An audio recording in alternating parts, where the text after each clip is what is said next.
are live here at Old City Hall where the Moors have returned. Sir, do you have anything to say about this matter? Yeah.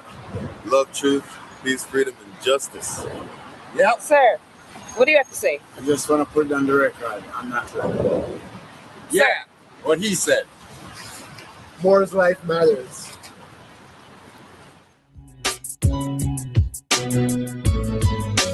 More lives matter. It seems like black lives don't matter. More lives matter. Shot in the back, running or choked out to death on the corners. Mistake this taser for his sidearm, says the coroner. To the yellow journalist that won awards for writing facts. For World Wide Web press stories, always calling them black. Civil rights violated, here comes C1-7. And CIA and FBI agent, brethren felons with what Big Brother once heard. Most Moors are nerds and study more than if I'm on the road, no biting curbs. No threats of nooses or fighting for survival. Making Moors martyrs won't happen, calling us Captain Rival. Inquisitionists, governors, and secretaries of state got stateless on their tables like ribeye steak. With no care, blood dripping, they eat blacks rare. Foreigners wearing 6-point badges, pretending they're heirs to the vastness of state Muguri Balaksa. Stainless blood flow past a horse's brow, I swear it's agua. Demons thirst quench, stealing pioneers and organs. Psychiatry, death industry, to stars selling black orphans. And half-closed coffins, cause legs are missing. Killing stateless people, cancer won't even see remission. More lives matter. Cause it seems like black lives don't matter. More lives matter. Cause it seems like black lives don't matter. More lives matter. Cause it seems like black lives don't matter. More lives matter. Cause it seems like black lives don't matter. System, what system? Not gonna make myself no victim. Run down and kick them up, educate oneself and flip them. All of the titles or nationality strips them. Must grip reality in order to really grip them in this third dimensional illusion. Organized chaos, confusion, stealing your attention. Mental intrusion. Universal laws, declaration of the ancients. I self-law and master from the rooftops to the basements. Hoop deep to the spaceship, ever since all creations. Celestial foundations, ocean floor to the ranges, to the mountain tip, to the cosmic infinite. Basically, we are way above the shit. In other words, get in tune with spirit. Take a breath and accept. Mental polarity, gender, rhythm, correspondence, vibration, cause and effect. More lives matter. Cause it seems like black lives don't matter. More lives matter. Cause it seems like black lives don't matter. More lives matter. Cause it seems like black lives don't matter. More lives matter. Cause it seems like black lives don't matter.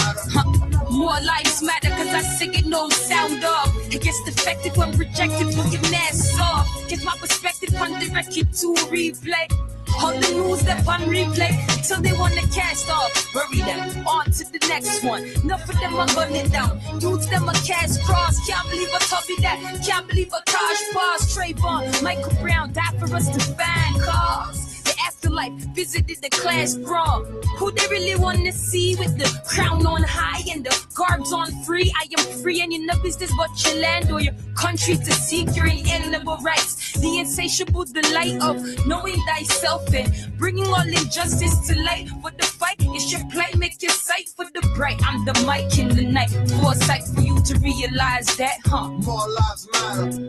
Cause it seems like black lives don't matter. More lives matter. Cause it seems like black lives don't matter. More lives matter. Cause it seems like black lives don't matter. More lives matter. Cause it seems like black lives don't matter.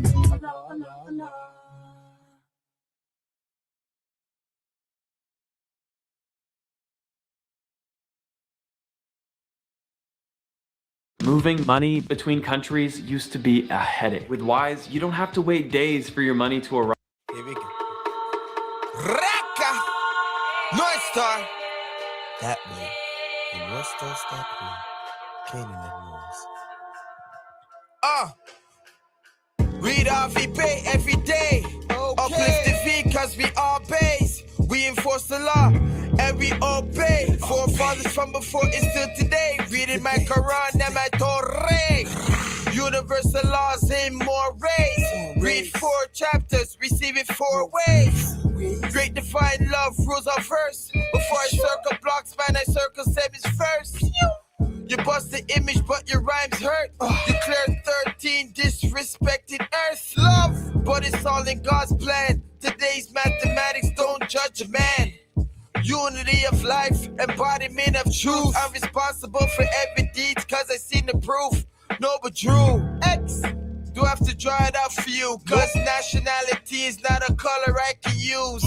Jerry Spruce, standing on my square, even without shoes. On the highest authority, spirit of blue. Marcus Garvey, whirlwind times 2. The world's in the wind when the trumpet blew.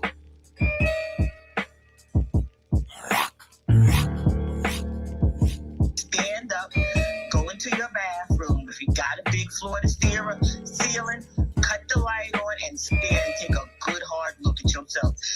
You are the Moorish government, you know, and it took me a long time to get to understand that concept.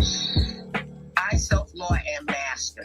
If I can govern myself, if I can govern my household, that's what I should be doing. Why should I walk out of my door and then leave everything that I know about myself in the house to go out and adopt something that I have no knowledge thereof? Offense. So we need to stop asking that question. I ask myself this question: if not me, then who?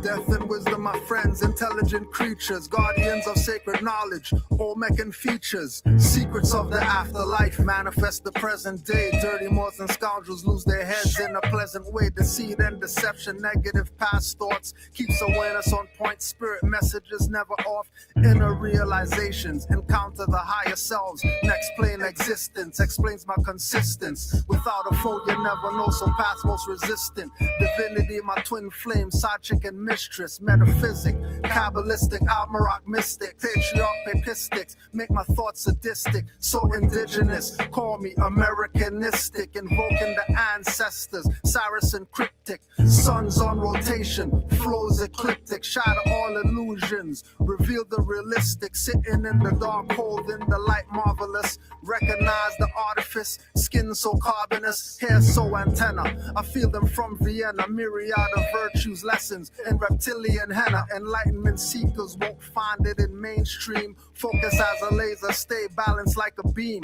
Not even a gymnast. Whenever I flip this, as above, so below. Get out when within this. Don't think I'm a slave cause I speak in English. Drew, I'll leave the water, watch your flames get extinguished. Living in your higher, lower self is relinquished. Reputation of master teachers, call it distinguished.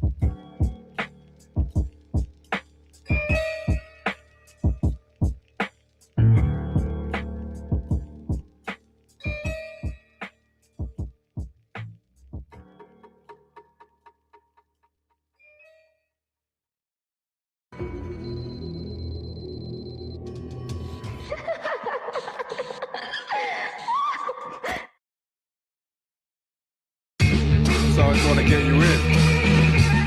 What? What? I'm rockets. Who says we ain't in the building? Who says we ain't into building? We the Moorish master masons, architects for your children, repping Friday 13th like Jason, without the killing. But we promote life, oh, it's all about the feeling. And we invoke light, yo, we them light beings.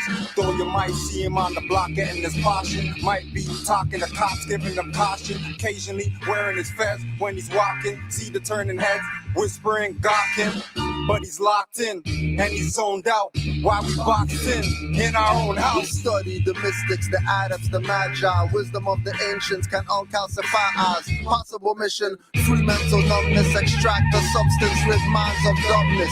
Use the source, don't care what some purport, as we know by being told man knows not. Many before the floor, souls got bought. Placed in the devil's hands, ruling the seven lands. Through dogma rituals, Negro spirituals. Brainwash subliminal, keeps thinking to a minimal. They're still criminal. In a world digital so pitiful. Mental survival so critical, it's visible. Can you see past writers' blocks? Hashtag zombies with waves of cyber thoughts. No need for cell phones, they speak through saw palms. It's nothing for alarm, chips and forearms. Wind, brass, and bass, such a beautiful serenade. Women feeding me grapes, I'm feeding the enemy serenades. Whether the sky is clear or gray, rain when you hear a fake, giving life to seed. Speaking through who not here today.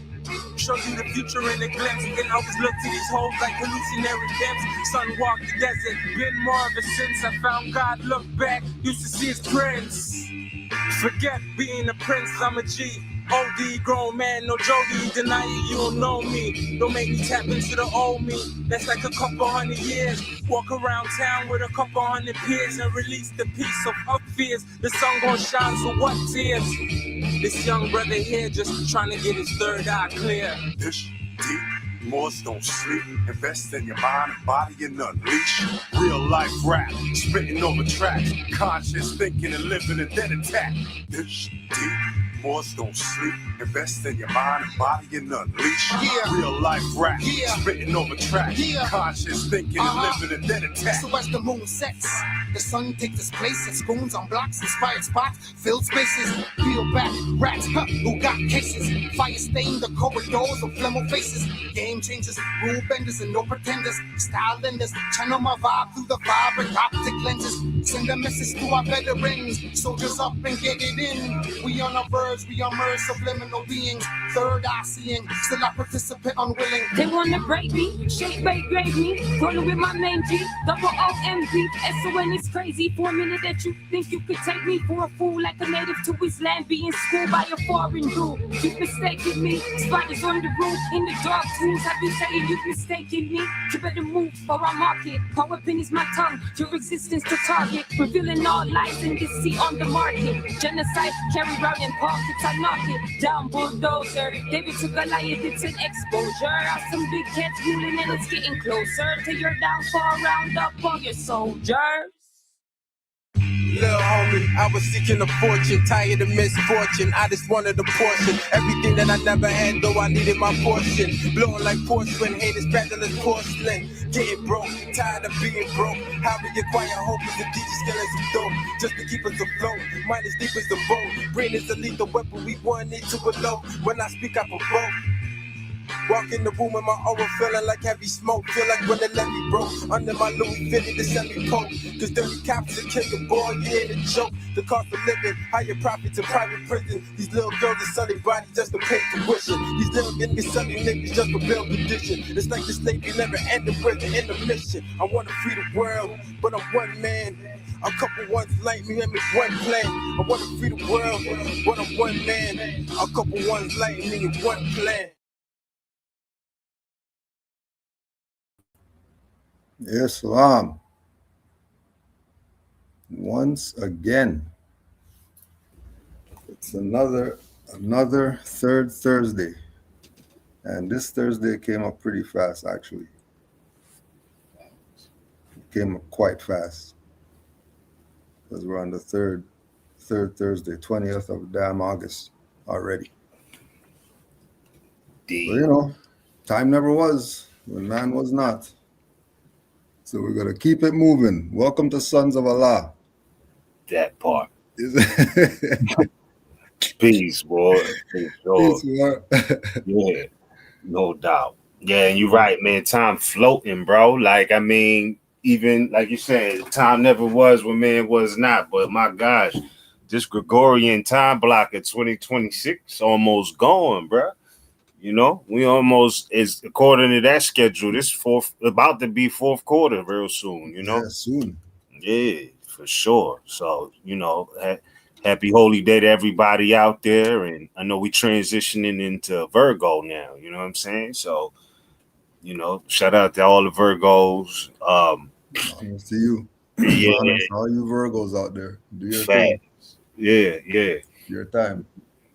Yeah, I think I might be tripping. I think I think they like the only one that got like a hip hop song, right? Didn't Nas do a song, the Virgo, right? Yeah, Yeah. I might be tripping, but yeah, y'all got one.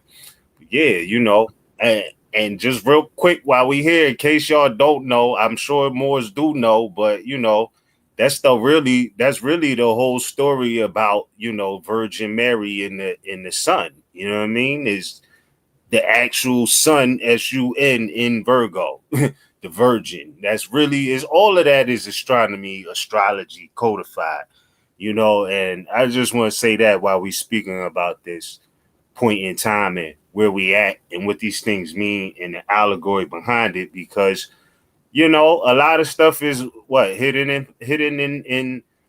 in plain fables and I mean, I guess we could say the fables aren't plain because, but it is when you know what they're talking yeah, when about. you know what it's talking about. Yeah. Yeah.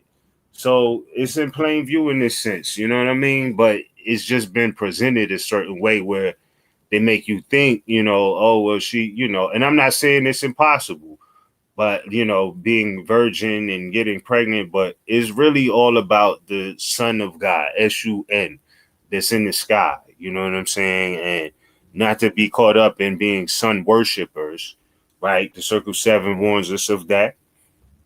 But acknowledging it though, you know, the stations in the system that we live in, you know what I mean? So they tell it as, you know, a man being born of a virgin woman, when really, you know, this is about the Virgo sign, you know what I mean? So yeah, don't forget that. Straight like that. Yeah. And that's that theme that Noble Drew Ali was talking about, that, you know, things are on the surface, things are national, but they're also divine. So always look for the divine in everything. So that way you can have that clear view. Facts. And he did say he desired for his people to know the truth and the divine truth. He did say that. Mm-hmm. So he was speaking on a dualistic level there when he said, I desire my people to know the truth and the divine truth. What is that?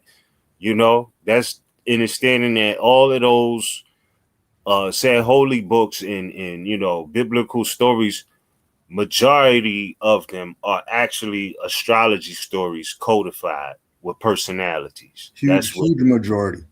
Yes, Huge a majority. very huge majority. And when you know that, they can't rock you to sleep with the guilt trips and all of that about your existence and experience on this plane and you know what you live and learn type thing. You know what I mean? Like it's not your experience is yours, you know. Nobody should be guilt tripping you into if you didn't attend this meeting on Sunday, you're not really whatever it is you think you are. You know what I'm saying? If you are a temple member or if you are a devout so-called Christian or whatever, right? Like you should know like God is everywhere. The true and living God is everywhere, not in just one building. So, you know, I think knowing that truth also helps with the aspect of knowing the divine truth that Prophet Noble Drew Ali was talking about. You know, things like Allah is closer to you than your jugular vein. That says a lot. You know what I mean? But yeah, more. I mean, just starting there, just keeping it light. You know what I'm saying? We be giving a whole bourbon. You know what I'm saying? And it's all good. But hey, man, it is what it is. You know. Well, but another add-on to that, when we were talking about looking at the divine and everything, just do, because things come up in you know, like literature that we might not think there's something there. You know what I mean? So when you say check for everything, There was I can't remember what it was I was reading, but in the story, the individual picked up a pebble and threw it, right? And then, you know, ended it, you know, the book ended how much ever chapters later. Right. For whatever reason, pebble stuck out. and then I checked, and there's this rabbit hole dealing with the power of a pebble. Mm. You know, and we're not even getting into crystals and all that. A pebble, Right. you know what I mean? You know, it went into about the strong impact of small things. You know, the enduring strength, because for a pebble to last, it has to have some durability. Mm-hmm. You know, because there's sand and dust and all that stuff. How this pebble make it? Type of idea. You know, but there's a metaphysical theme dealing with resilience and pebble. So don't bypass things. Look at that divine and national, and then apply that to everything that you're putting divine before the national. Mm. In your dealings. You know, even when you're dealing with people, you're looking at them from a divine perspective first. Forget the folly that they're doing. And if you check their divine and then there's nothing there, well, now you know what you're dealing with. Facts. You know? But yeah, just saying that, just to go back to that thing of you know, just check everything. That part.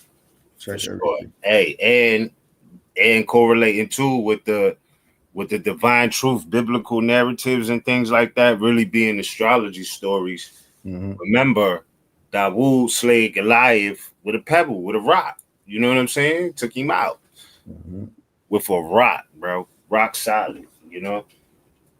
So, you know, these are all, and again, I said this a while ago, but when I was studying in the Light of Egypt, Volume 1, and it was breaking certain things down, the fact that it's actually life in the rock. You know what I mean? Like, it says a lot. Something so passive and inanimate holding so much value. You know what I mean? Like, you could find gold in rocks. You know what I mean? Like, but if you didn't know, you would just think it's a rock. Right. Yeah.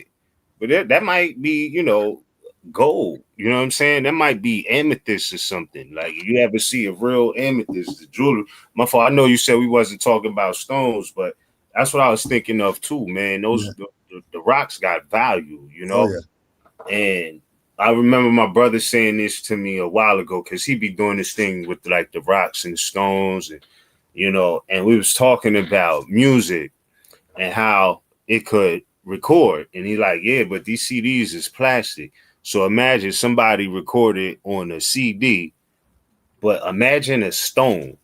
Mm.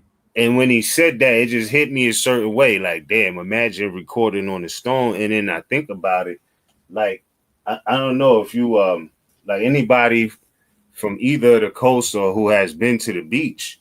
One of the things that's still profound to me to this very day, bro, is the fact that, you know, the like certain animals, they leave like seashells behind.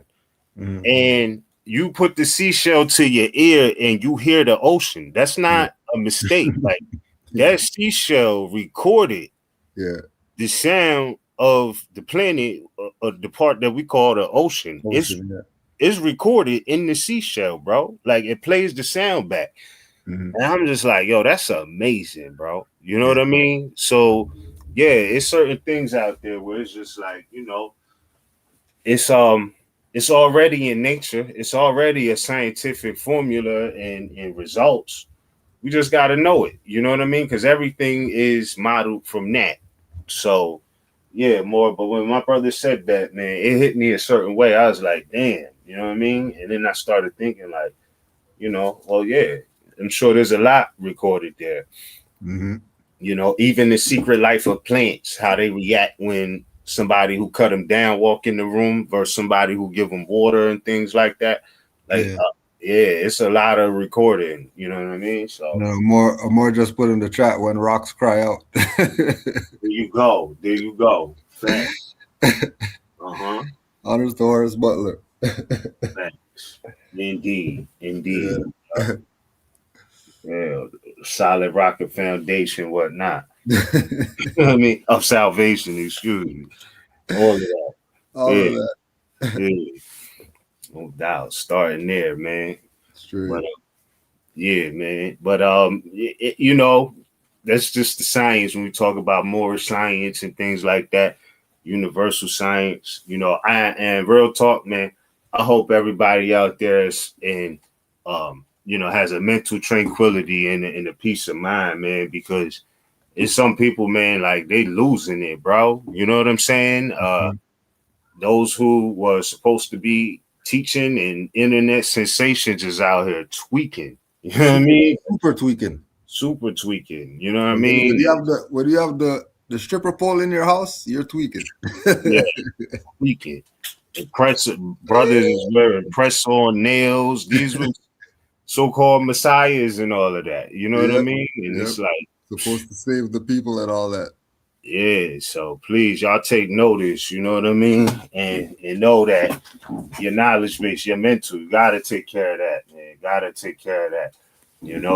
Whatever stressors you can relieve, get them out your life if need be, whatever that may be, man. But damn, you know what I'm saying? The mental man is mine, bro. As a man thinketh, that is so is he, you know what I mean? And I don't know. It's just getting weird. It's been weird out there, but it's like, damn, you know what I mean? And people believe in these people or believed in them or whatever the case may be.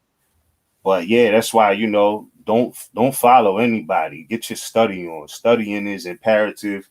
Knowing what you're talking about and presenting, that's imperative because it's a lot of conversations that have no study behind them, no substance to them. It's just, you know what I mean? People will tell you this word means something, and you say, "Oh, where can I look that up at?" And they don't have no references, no citations. You know what I mean? You got some people talking about, all my information come from within.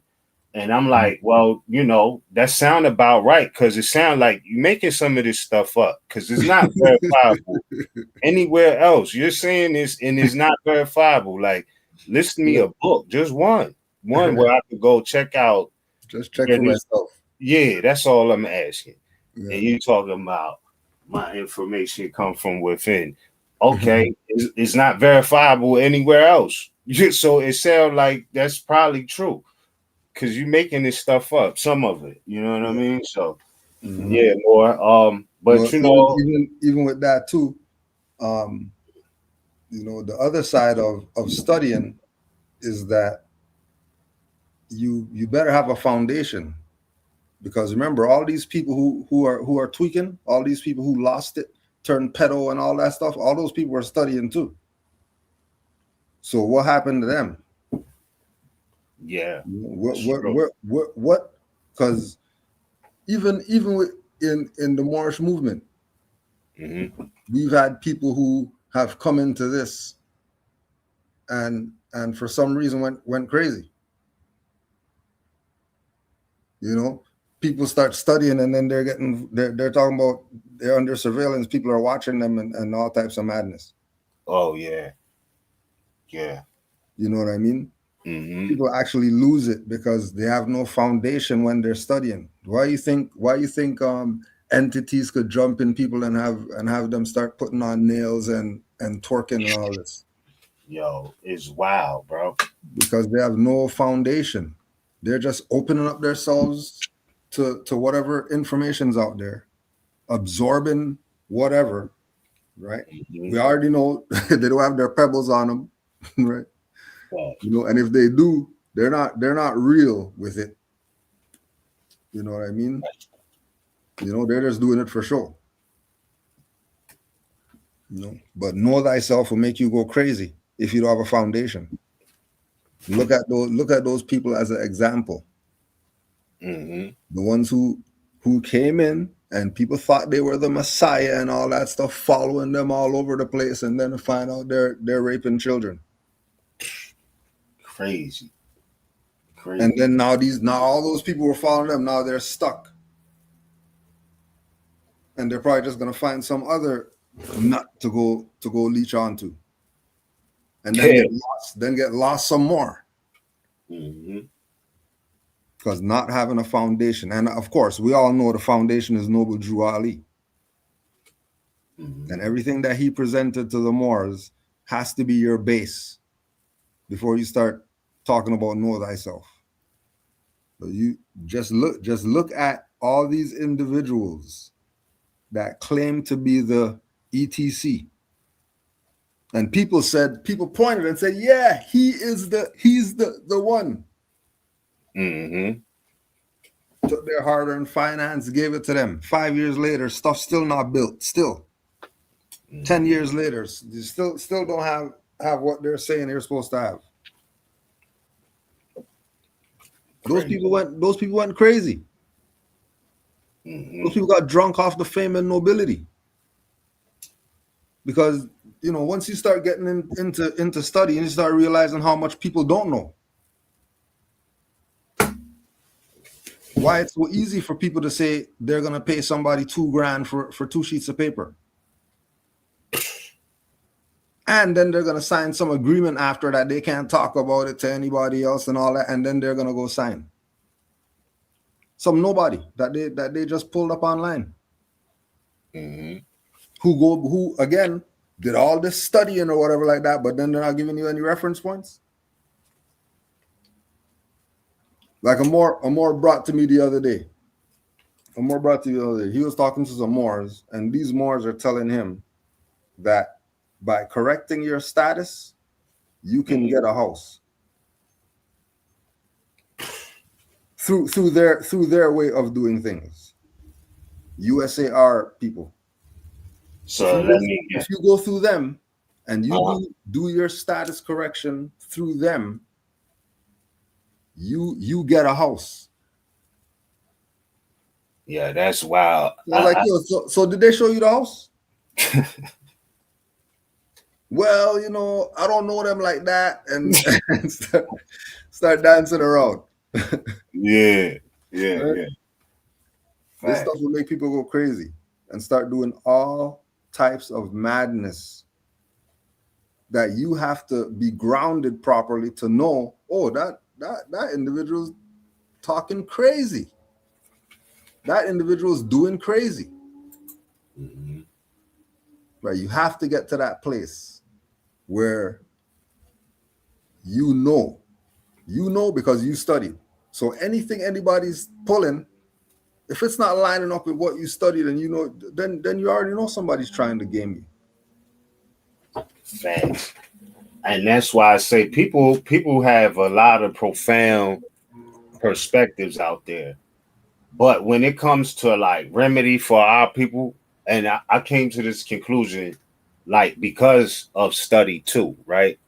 Like, I mean, it's no joke. Even in law, like if you look at the Institutes of American Law, the Preliminary Book of Law, and the Book of Equity, which is another word for justice, right? 5 principles more. Like, nationality means something in law, right? And so whenever they start talking, and again, I'll listen, you know what I mean? I won't just shut my ear if somebody has something to say. I understand there's different mentalities out there. But based off of what I know, what we all know, most Moors know, like there really is not a remedy for our people collectively if it is not nationality, yo. Like, because it means something in law, right? And then I know the other side of that is, well, these people, they don't play according to law, this, that, and the third. Like, no, they have an obligation. You have a fighting chance if you stay to what their obligation is, And even those who say, oh, we're trying to be better citizens. How could you, again, if you don't know the law? Like, you have to know. So without nationality, if people are talking Pan-Africanism, being Black or foundational Black Americans, these things, all of these things, right? You have to say, well, where is the flag? First and foremost, what flag do we have as a people that we all collectively agree upon that could be broke down to show us your flag, whether you agree with it or not? You know what I mean? Like the Moorish flag can be broken down on so many divine and national levels of how that is the flag for original people all over the planet, really, Yes, it's a divine science behind it, but again, I see it as that, like, bro, without nationality, it's really not going to be the ultimate remedy that we need as a people, right? Like, I came to that conclusion based off of what I studied as well. So Institutes of American Law, when it talks about nations are free and equal, and they must be considered in that state of nature, you know what I mean? And it gives the natural law as being supreme to human laws.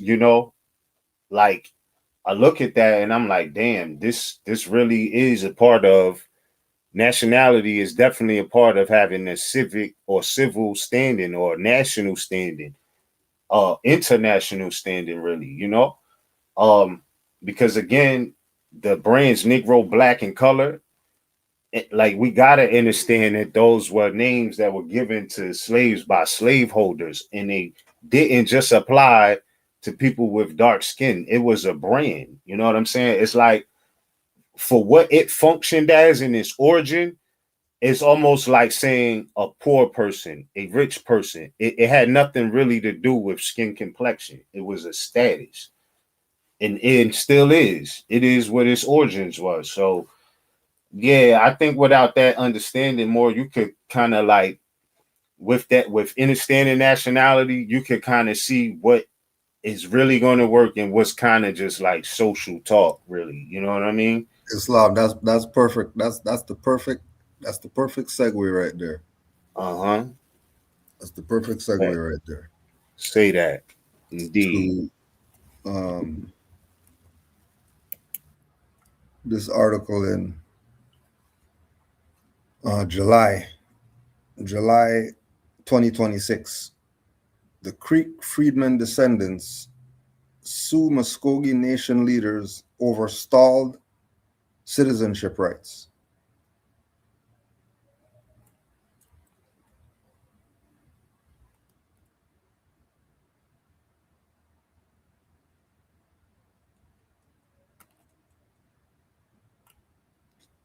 One year after the Muskogee Creek Nation Supreme Court unanimously ruled that descendants of Creek freedmen are entitled to tribal citizenship, two people who won that case have filed a federal lawsuit alleging tribal officials are still refusing to comply with the decision. It's the same nationality thing that we're talking about. That you can make a claim that you're free. But what is backing up that claim that you're making? Is it opinion? Is it emotion? Is it fact? Everyone who claims to be freed men are still slaves. They're still property. They're still wards, just like anyone who claims to be an adjective or a continent. They're wards. There's a certain status that goes with that. There's certain treatment that you get once you make those claims. They won. How is it that they won and people are still saying, well, we're not giving you citizenship because of the status? Rhonda K. Grayson and Jeffrey D. Kennedy filed the lawsuit July 23rd, 2026, on the first anniversary of the High Court's ruling, July 23rd, 2025. Grayson said that despite the decision, she still does not have a citizenship card or the rights that come with citizenship. It's horrific. It's terrible to be treated like a second-class citizen, Grayson said. I don't know if you have any interjection yet, more. Yeah, no, it reminds me of another seminal issue from 2001 already. When the because they say, oh man, damn, bro, this could go on forever, bro. because you're talking about what, the Creeks, but they say that the so-called Seminoles broke away from the so-called Creeks and all of that. But the Seminoles are really the Olives, and they went through something similar. Like, again, you said, what was it, citizenship or membership? Did they use citizenship? Yeah. Okay. All right.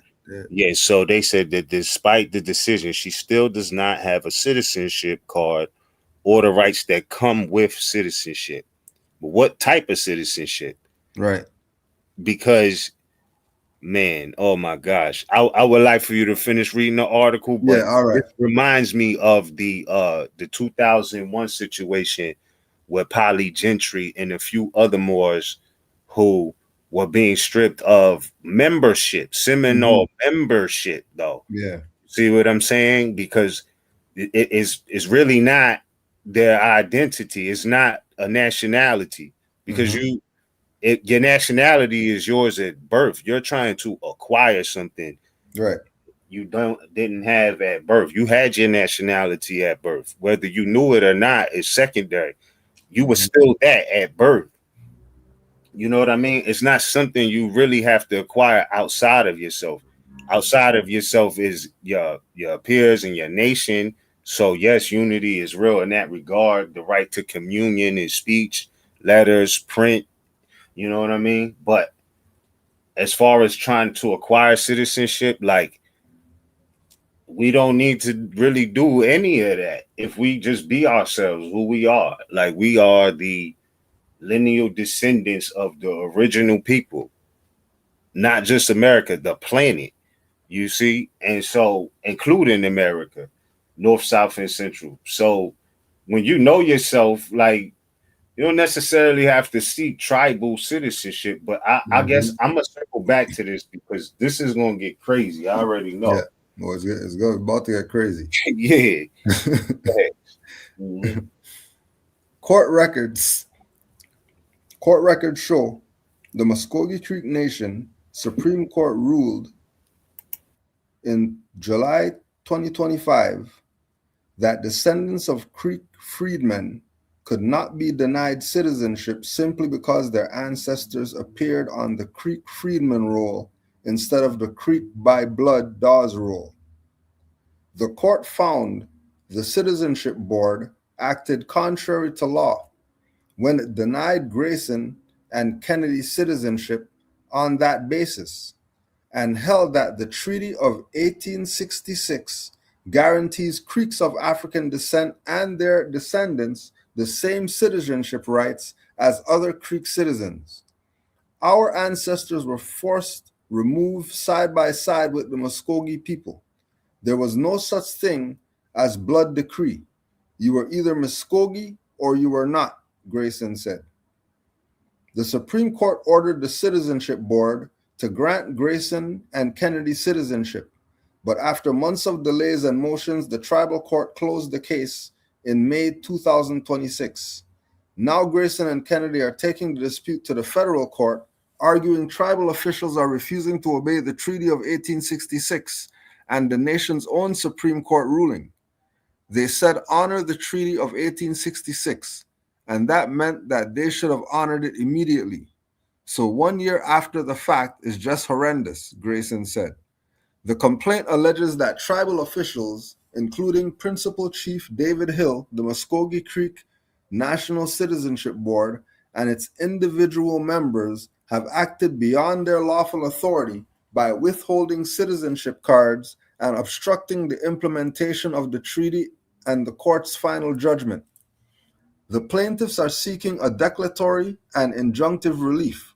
We won in the nation's highest court, but 1 year later we are still being treated as though the judgment has never happened, Grayson said in a statement. A right that exists only on paper is not justice. Kennedy, vice chair of the Muskogee Creek Indian Freedmen Band, said our children should inherit their citizenship, not this fight. We are doing what our ancestors did before us, demanding the nation honor its word.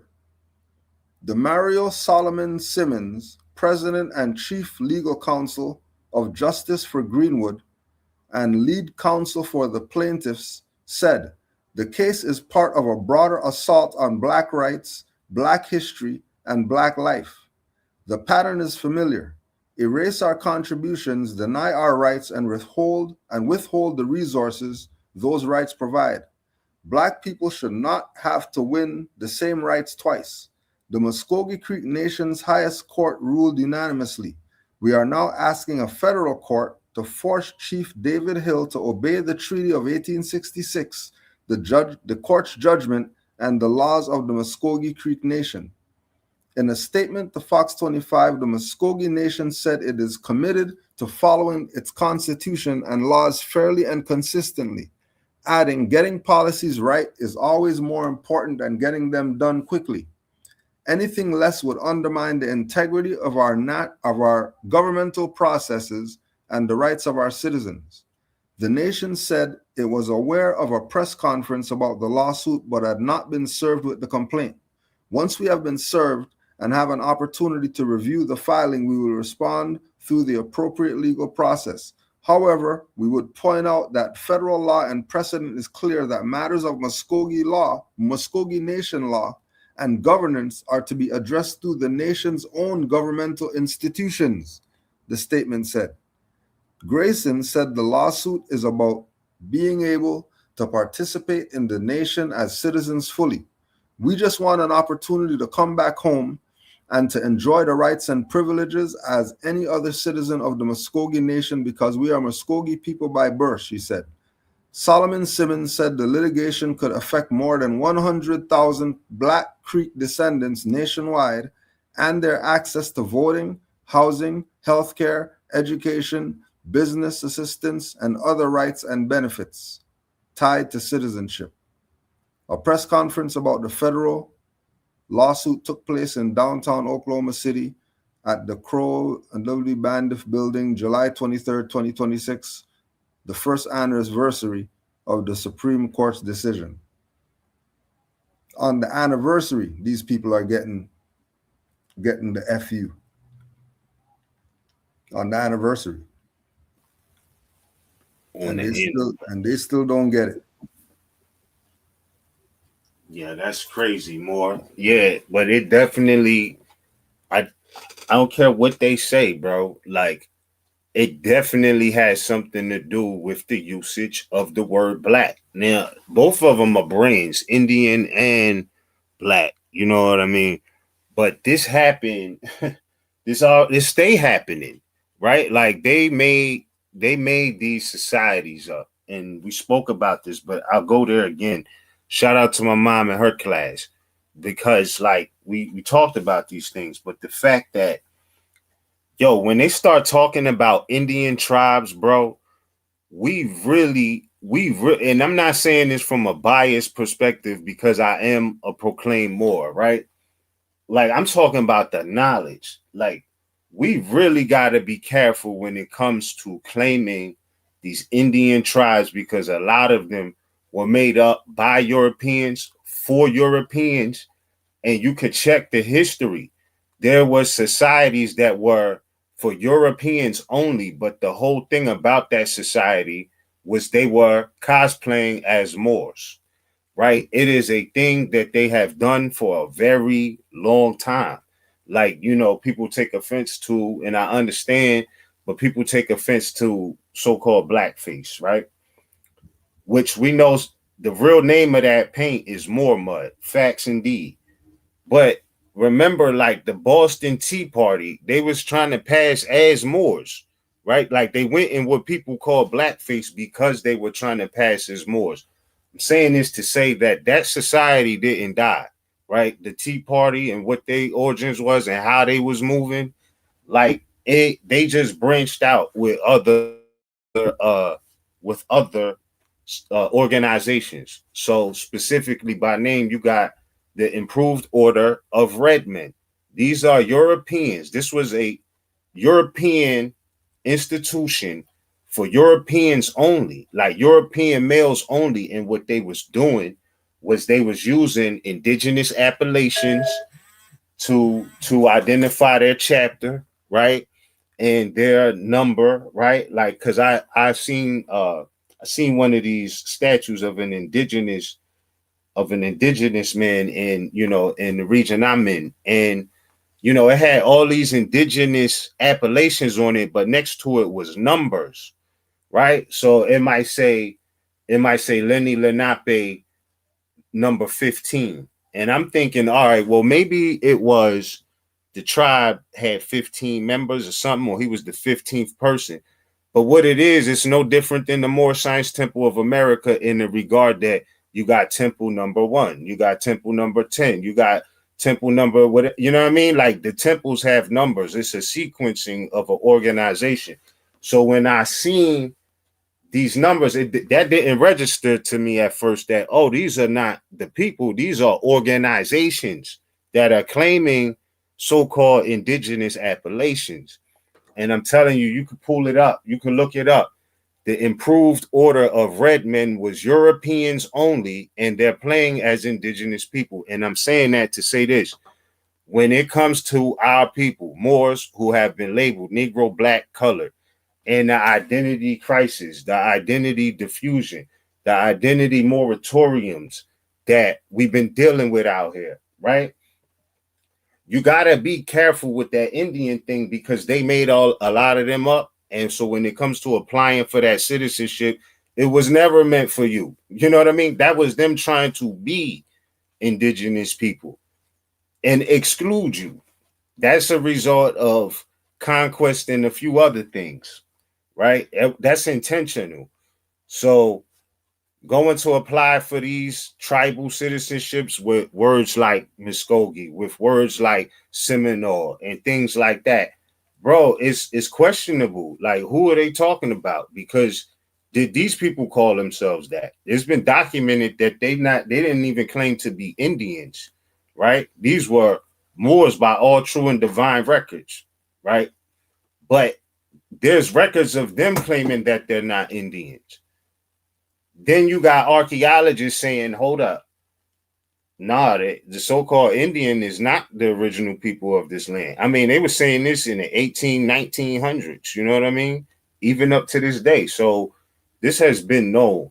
So I would say, like, just watch that. You know what I mean? When you're trying to be accepted, you really need to really thoroughly do some research on what you're trying to get accepted into, because a lot of those tribes and organizations were created by Europeans for Europeans.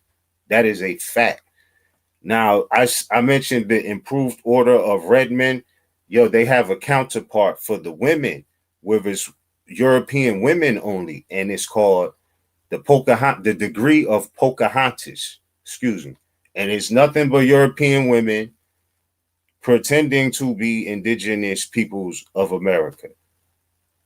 And that was at the sanction of Congress, bro. You know what I mean? So again, these are political parties. These are political topics because, in fact, yes, they're biological and genealogical, but they also have political ramifications, which is why, in fact, when you look up nationality, it says nationality determines your political status by default. So, yeah, I mean, it is what it is, you know, because if it's a Republican form of government, according to the Constitution, then, you know, the people are the government. You know what I mean? So, but yeah, within that, you got societies who are trying to be more as part. I mean, more, I didn't want to go on the rant, but I do want to say, you know, my thoughts. Islam, right? Yeah. Go in, more. Go in. Yeah. Yeah, because when we talk about these tribal citizenships, I'm like, who's the founder of, you know, that? Because it's very possible, it's highly likely, from what I do know, it's highly likely that those so-called tribes are not, you're not even really enrolling for the tribe, you're enrolling for membership. No different than you get membership at BJ's, or you get membership at Sam's. If you want to buy in bulk, you won't go to the public Walmart. You get membership. So whether your membership is in a tribe, in a temple, or whatever, that's external activity. That should not make or break you. That is a external, that's an organization. So who are you without that? You know? And do you exist without that? I mean, you know, the answer is I guess on the individual, but I mean, the beginning and end of the day, like these are things you really got to consider. So yeah, I seen it, man. I know what's going on with that, man. Like when they start talking indigenous membership and citizenship, a lot of it is founded by the Europeans anyway. So that's really what you trying to get accepted into, whether And you then, know it or not. yeah, and Yeah. then even if it's not the Europeans, that's a separate indigenous jurisdiction that U.S. is not going to go over there. U.S. is not going to take their federal position into that because that's separate sovereigns doctrine. You can't go into indigenous people's affairs. Who you people think you are? And then the fact that the blacks, the fact that the black Indian whoever's think that they can do that, think that they can get denied by the indigenous people and then have to they're gonna have to find another means to get their remedy. Because the feds aren't going with it. They're definitely not going to go with it. One, because they're not going into that jurisdiction, and two, if they're saying indigenous and then you're playing black Indian games, they're definitely not going to touch it. Because all of it is outside their jurisdiction. Yeah. Whatever fraudulent jurisdiction even they're claiming. Yup.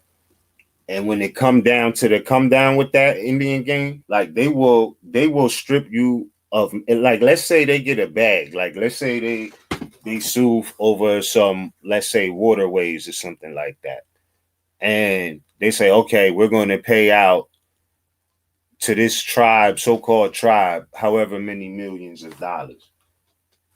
When that money, so-called money, come around, like they will exclude those who call themselves, literally, it has happened time and time again.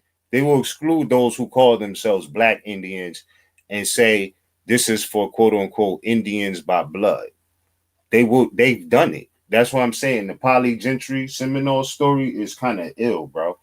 Like this, it really was about, you know, like distinguishing so-called Black Indian, because they're all brands. The Europeans made this game up of, you know what I'm saying, oh, the Indians, the blacks, the whites, the color.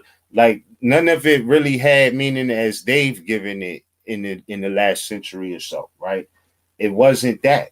So, you know, when they start playing the name game is Indian tribes and all of that, yo, you got to really be careful, man, because they will say that you are a so-called Black Indian and not a blood Indian, and you gets nothing. Like they on it like that, playing them Indian games and Black Indian games instead of just proclaiming your nationality, declaring it or proclaiming it, both, whatever. You know what I mean?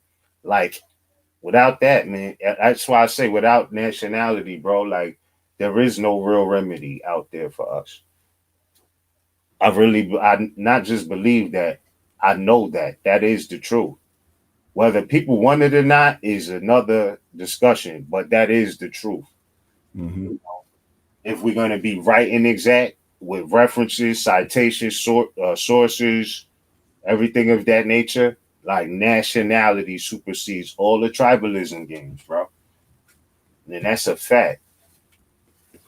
Now, what do you think about, what do you say about about this right here? The president and chief legal counsel said that the case is part of a broader assault on Black rights, Black history, and Black life. but they're supposed to be freed people. Right. Yeah. Still clinging to the names and the principles that allude to slavery, though. But they're free though. But that's the issue, right? So again, this is remember we read that article the South, bro. Like, let us not forget that ever. You know what I'm saying? Like, you had those who was in that state of mind, bro. They like, we might have the same nationality, but we not the same in this frame of mind, you know? Like, so if they were freed, like meaning they were slaves at one point, I'm not judging, but like, we know that this is a different mentality altogether, because there was free Moors, those of us who are descendants of those who were actually free Moors in North America, at North America, right? And were not slaves during the time of slavery, before the Emancipation Proclamation, were free melanated people, you know what I mean? Copper complexion, if you will, right? Like, not slaves in America, you know? And so being descendant of that mind frame, it could be different. I mean, we all have the universal right to freedom and self-determination, especially in these days and time. But at the beginning and end of the day, like, you talking about a different state of mind. So, when they say they're free, they might be looking at it differently. You know what I mean? They may not ever have envisioned that they were always free. And then so they come from that perspective of just coming from slaves and having an injustice done to them. And I'm not knocking it, because I know we all one people, but I'm just saying that I think that's a different frame of mind that you're dealing with.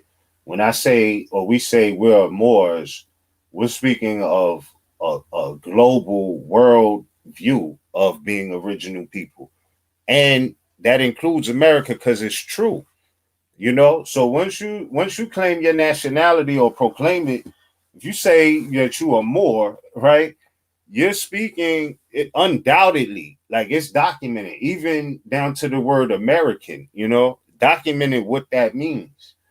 Why would you then be like, all right, I'm gonna pigeonhole myself to this particular tribe instead of putting on for my nationality? Because that's everywhere, that's global, that's national, international. Tribalism is all right, if you know what that really is. It's nothing wrong with it, but enrolling in what they said was indigenous tribes is definitely, I would say, it's not wise to do without a deep, thorough research of that organization or so-called tribe. Don't just be signing up for Cherokee because everybody says, or most, we Cherokee. yeah, we Cherokee and indigenous to the Carolinas. No, like, really do the knowledge. When did this become a thing? What year did they start being called Cherokee? And go from there.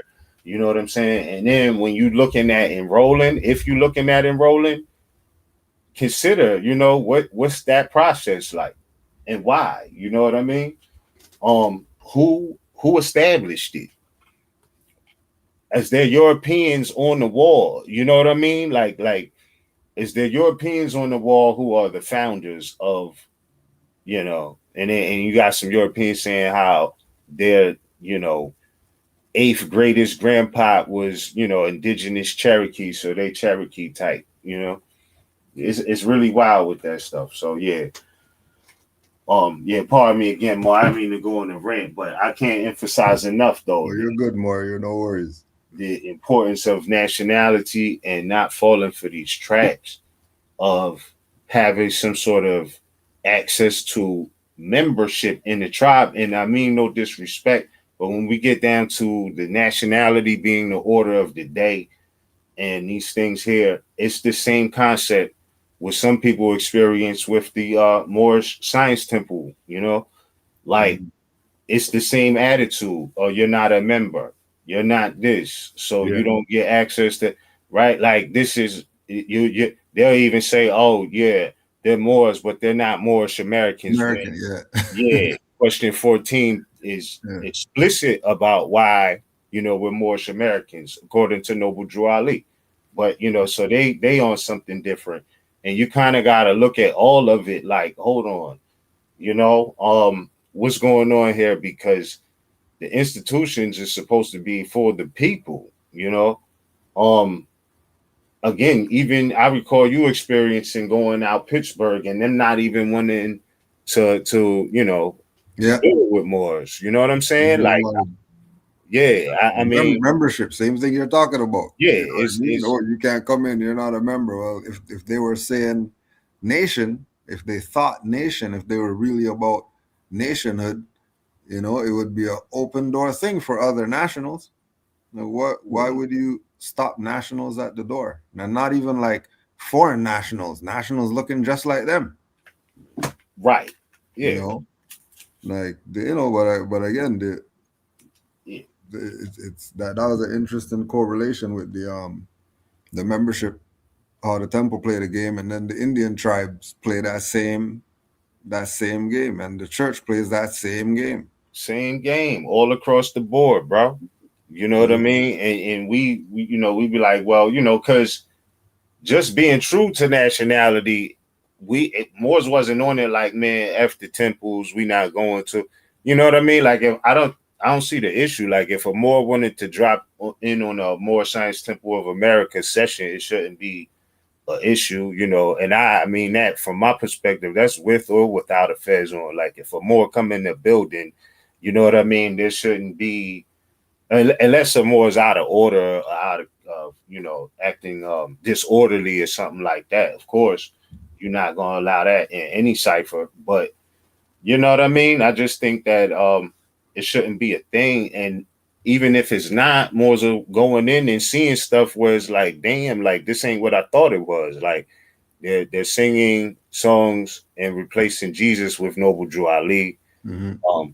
You know what I mean? But I'm not here to knock anybody's way of praising. You know what I'm saying? Like, that's not what I'm here to do. You know what I mean? I'm here to, like, let's get to the truth. Let's get into these lessons. You know what I mean? What's the truth about our nationality and birthrights, right? That was Noble Drew Ali's call. Come all ye Asiatics and hear the truth about your nationality and birthrights, right? You are not Negro, black, colored, you know what I mean, Ethiopian, because these names were given to slaves by slaveholders, right? Like, and lasted until 1865, whatever, it is a great way of introducing to the knowledge of self. So this was his call out to the people. So if the people were showing up to hear the truth about their nationality and their birthrights, you can't say, well, we don't deal with the civics and all of that here, because the whole thing was birthrights. We talking civics off the jump. Noble Drew Ali was.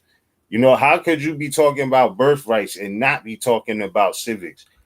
How could you say, that the principles, there's 5: love, truth, peace, freedom, and justice. These are the principles, but don't deal with civics, when all 5 of those principles are civic. So, like, I just look at basics like that, and I'm like, well, the principles don't change. They could play membership games or whatever this case may be, that's membership, but membership don't make or break who I am. You know what I'm saying? Like, I'm gonna be a more who you are, yeah. You know what I mean? Yeah. With or without anybody else. You know what I mean? Like, I can't change it if I wanted to. Like, I am who I am. You know what I mean? I don't have to walk around advertising it, but I know who I am. You know what I'm saying? So it's like, all right. With or without a temple, I walk around and I still see Moorish legacy everywhere I go.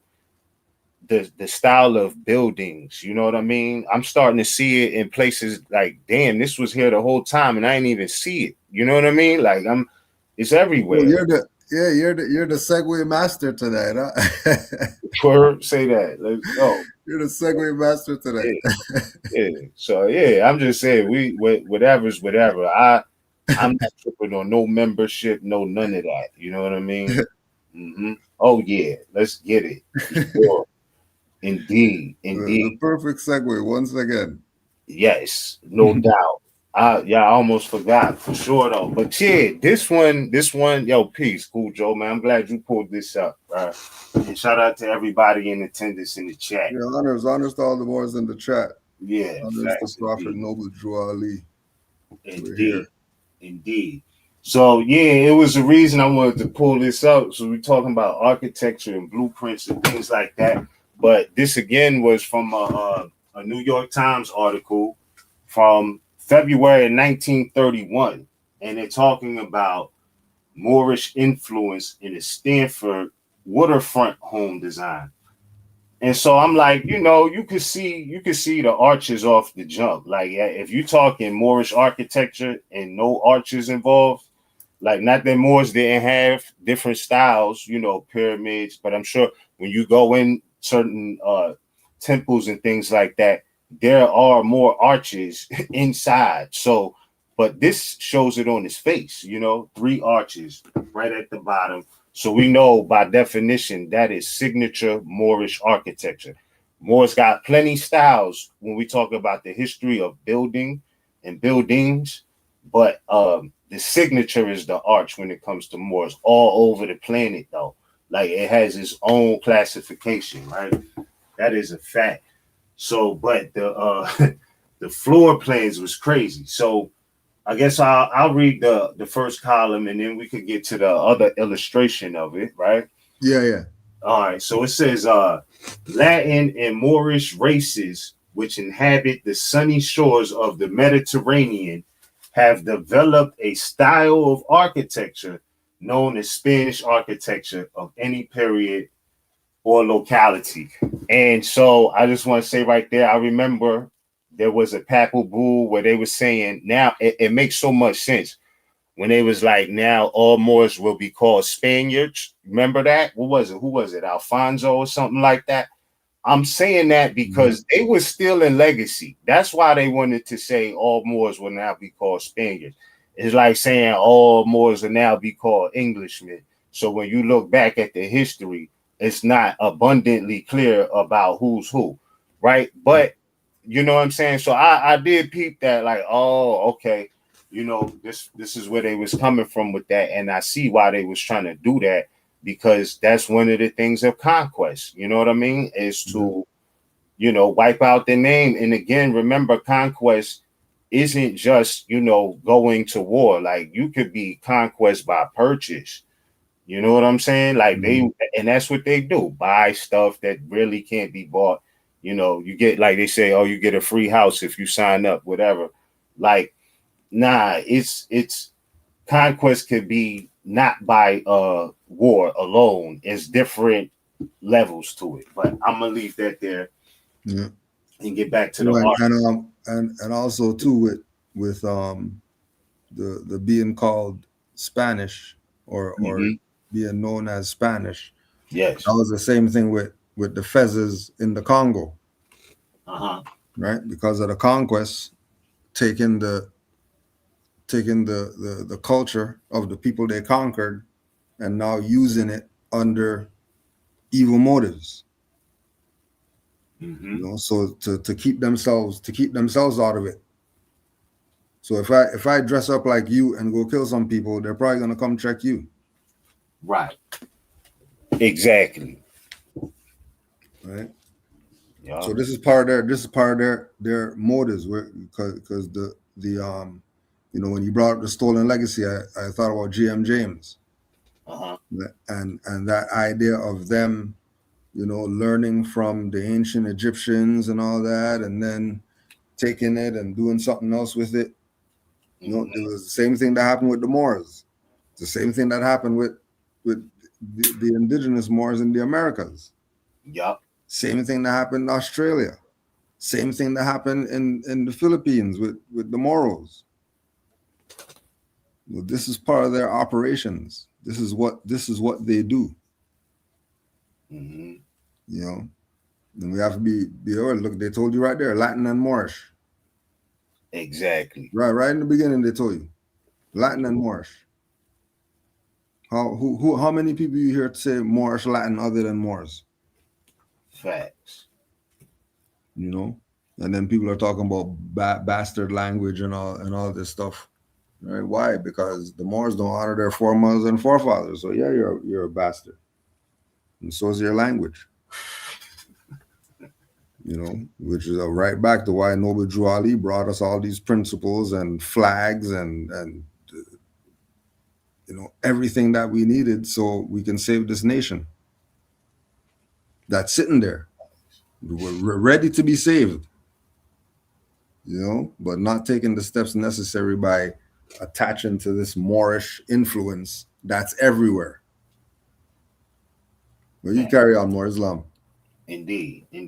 Because this is either Connecticut or Massachusetts. Pardon me. This stand for waterfront, but it gets kind of enlightening, you know. But it says it is an expression of civilization which produced it. Yeah. So again, I just want to be abundantly clear.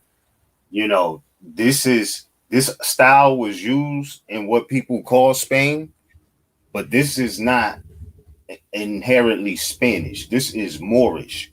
Whenever you see the arches, it is explicitly Moorish. And again, with the legacy attachment, you know, what now saying that all Moors would be called Spaniards, I just want to emphasize again, this style was used in Al-Andalus, what people call Spain, but again, it's inherently Moorish by every definition.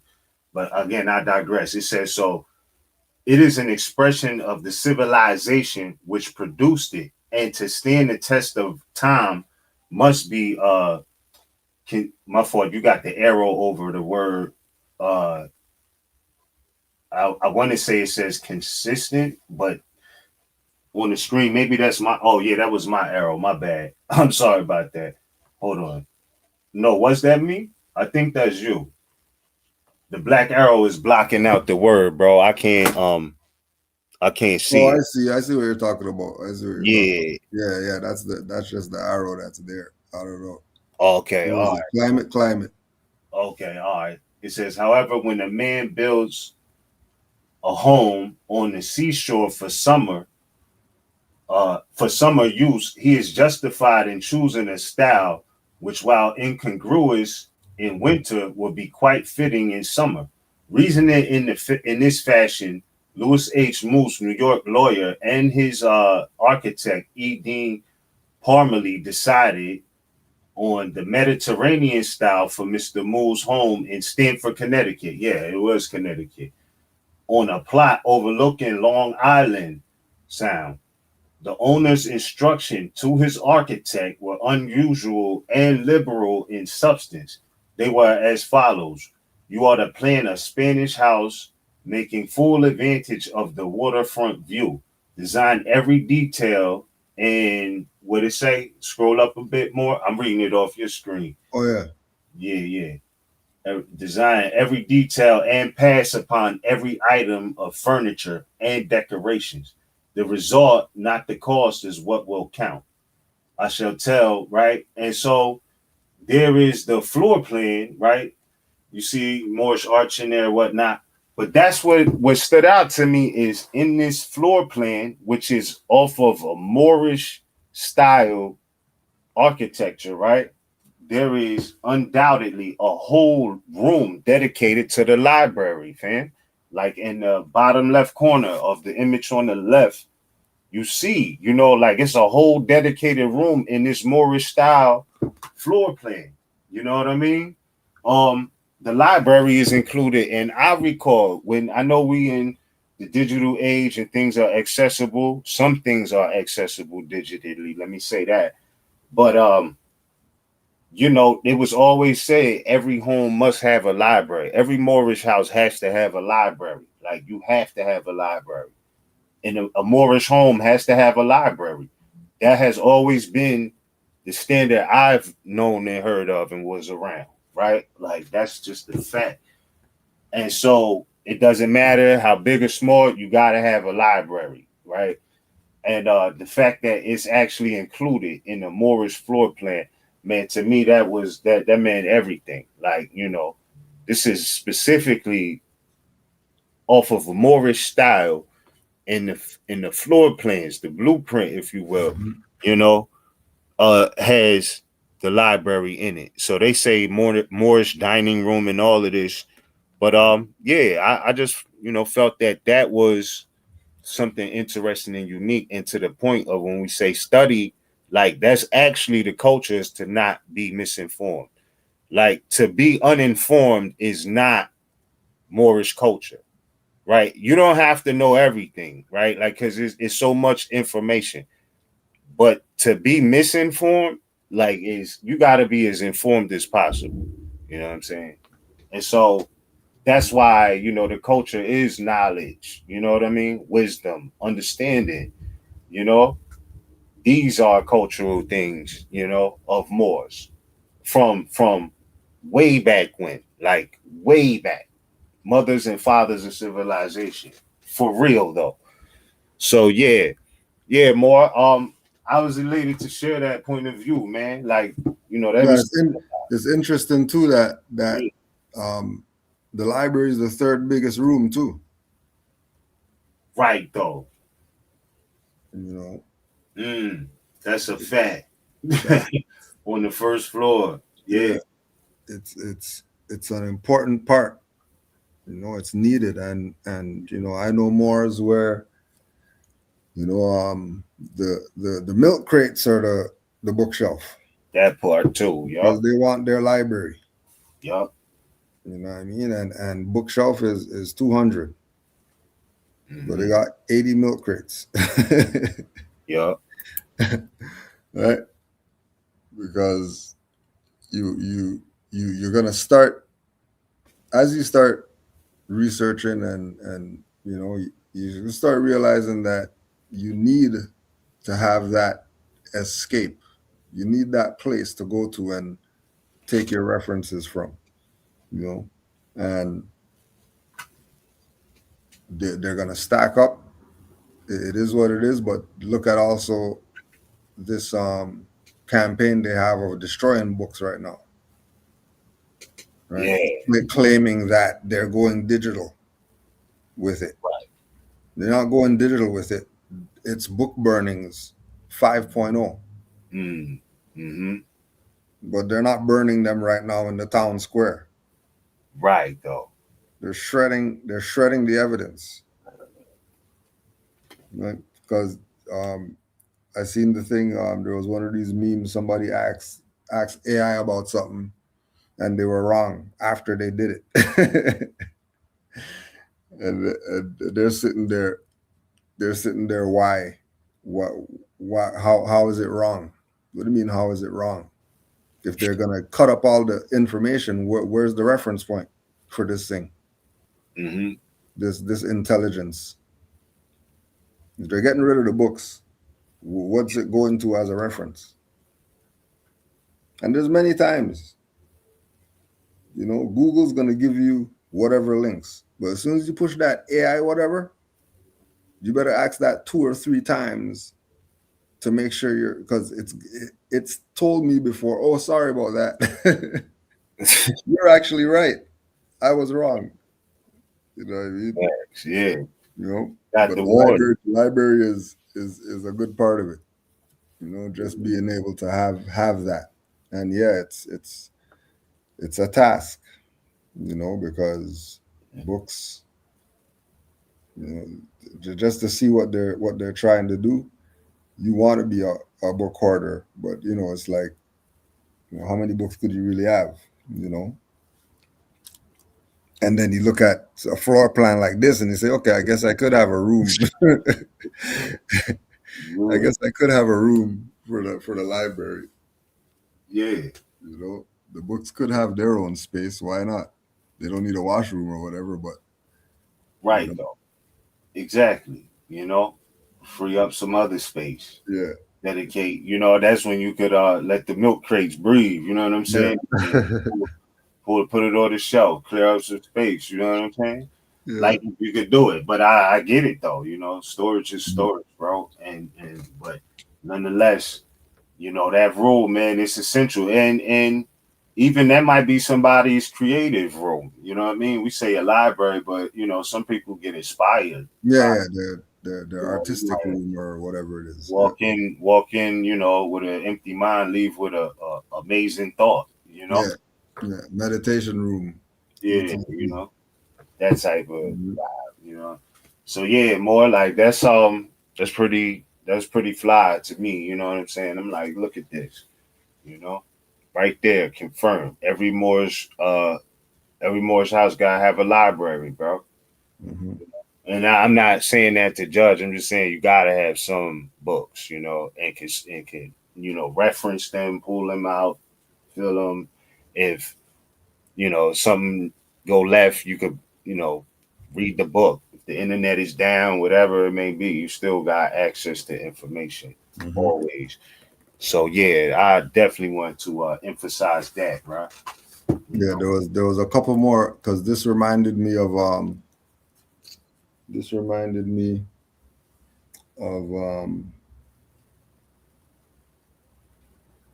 the Moorish literature and Noble Drew Ali giving us the history, the Moorish history. Because I wanted to get into a couple other paragraphs in here. Oh yeah, for sure. Let's go. We wasn't finished with that one, right? Yeah. I shall from what you account. I shall tell you what I like or don't like, but shall defer to your judgment in the last analysis. You will be responsible for creating a complete. If you can't throw that back on the screen. Oh, my bad. No, you good. I thought it was up there. Hold on a second.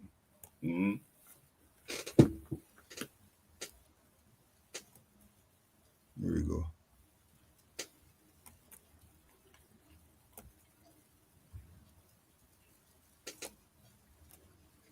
You will be responsible for creating a complete ensemble, even to landscaping, true to type and beautiful. Patio open on one side. The prototypes of this residence in the Mediterranean countries have patios always entirely surrounded by the various rooms, but in the Moor's home, the side facing the water is left open to gain advantage of the view and to receive the advantage of the sun. The principal rooms also face the water. On entering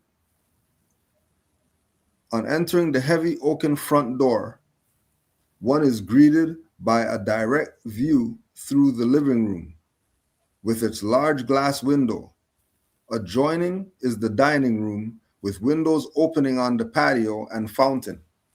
The circular stair hall is an interesting feature with star-shaped colored floor and hand-wrought iron staircase.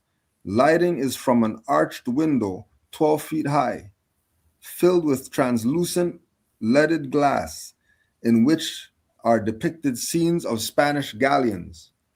Entrance to the living room is through an intricate Moorish arch and down several steps. It has a high ceiling paneled with heavy wooden beams and elaborately decorated. In the Le Grand Hotel in Seville is a charming room which 1,000 years ago was the dining room of the palace. This room has been used by the architect as an inspiration in the designing of the dining room. The ancient Moorish tile walls of the old room are not to be duplicated, but suitable decorations are used instead. The ceiling of small and large wooden beams, highly decorated, is almost an exact copy of the ceiling in the Seville Hotel. The library is placed in a remote corner for the sake of privacy. Fountain against the wall. Foreign patios usually have a fountain in the center. Here, however, the fountain has been placed against the wall, leaving the entire patio free for chairs and other furniture, or even for dancing. An arcade partially screens the patio from the water view. The master's bedroom receives the morning sun and breezes from the sound. A fireplace is provided for chilly evenings. The bath is in a green and rose tile and equipped with rustless fittings. Over the library is another bedroom, also overlooking the water and having its own fireplace. Although designed for summer occupancy, the house has a heating plant which concealed radiators adequate to heat the house in the cold winter.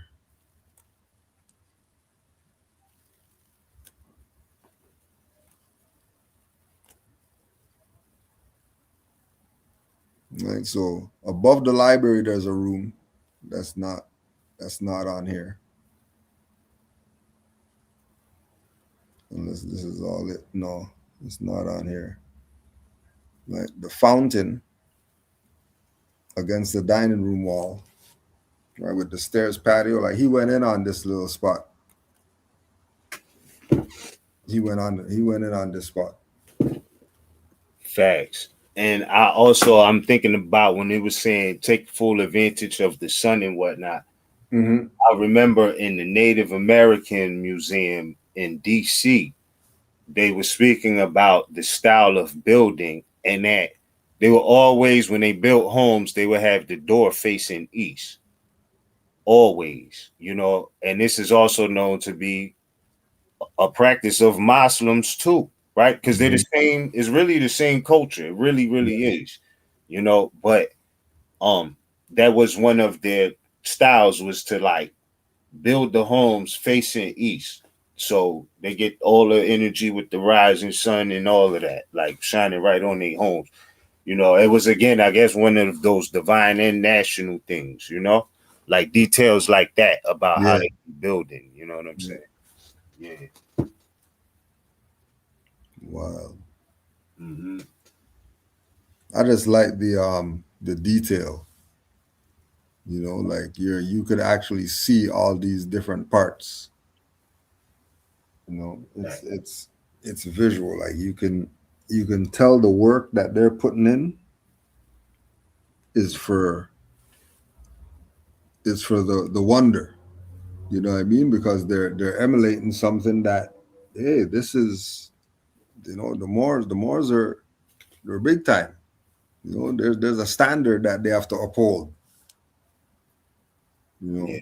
This can't be some little stuff. They got the fountain and all that, and the winding staircase and all that. The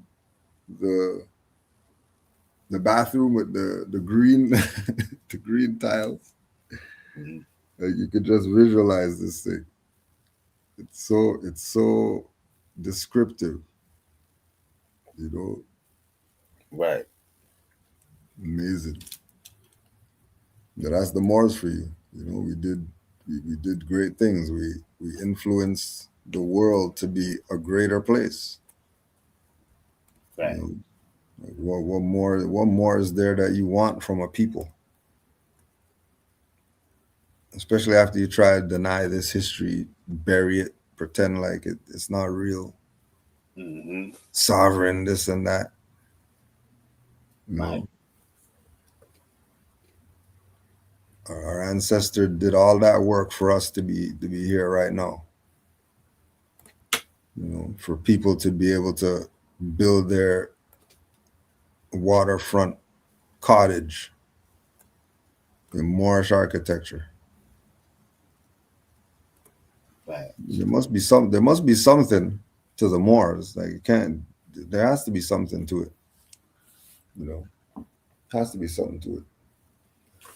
Because it is, and they know it. Like when these are like the details, some of the details, when you hear more say, yeah, we the mothers and fathers of civilization.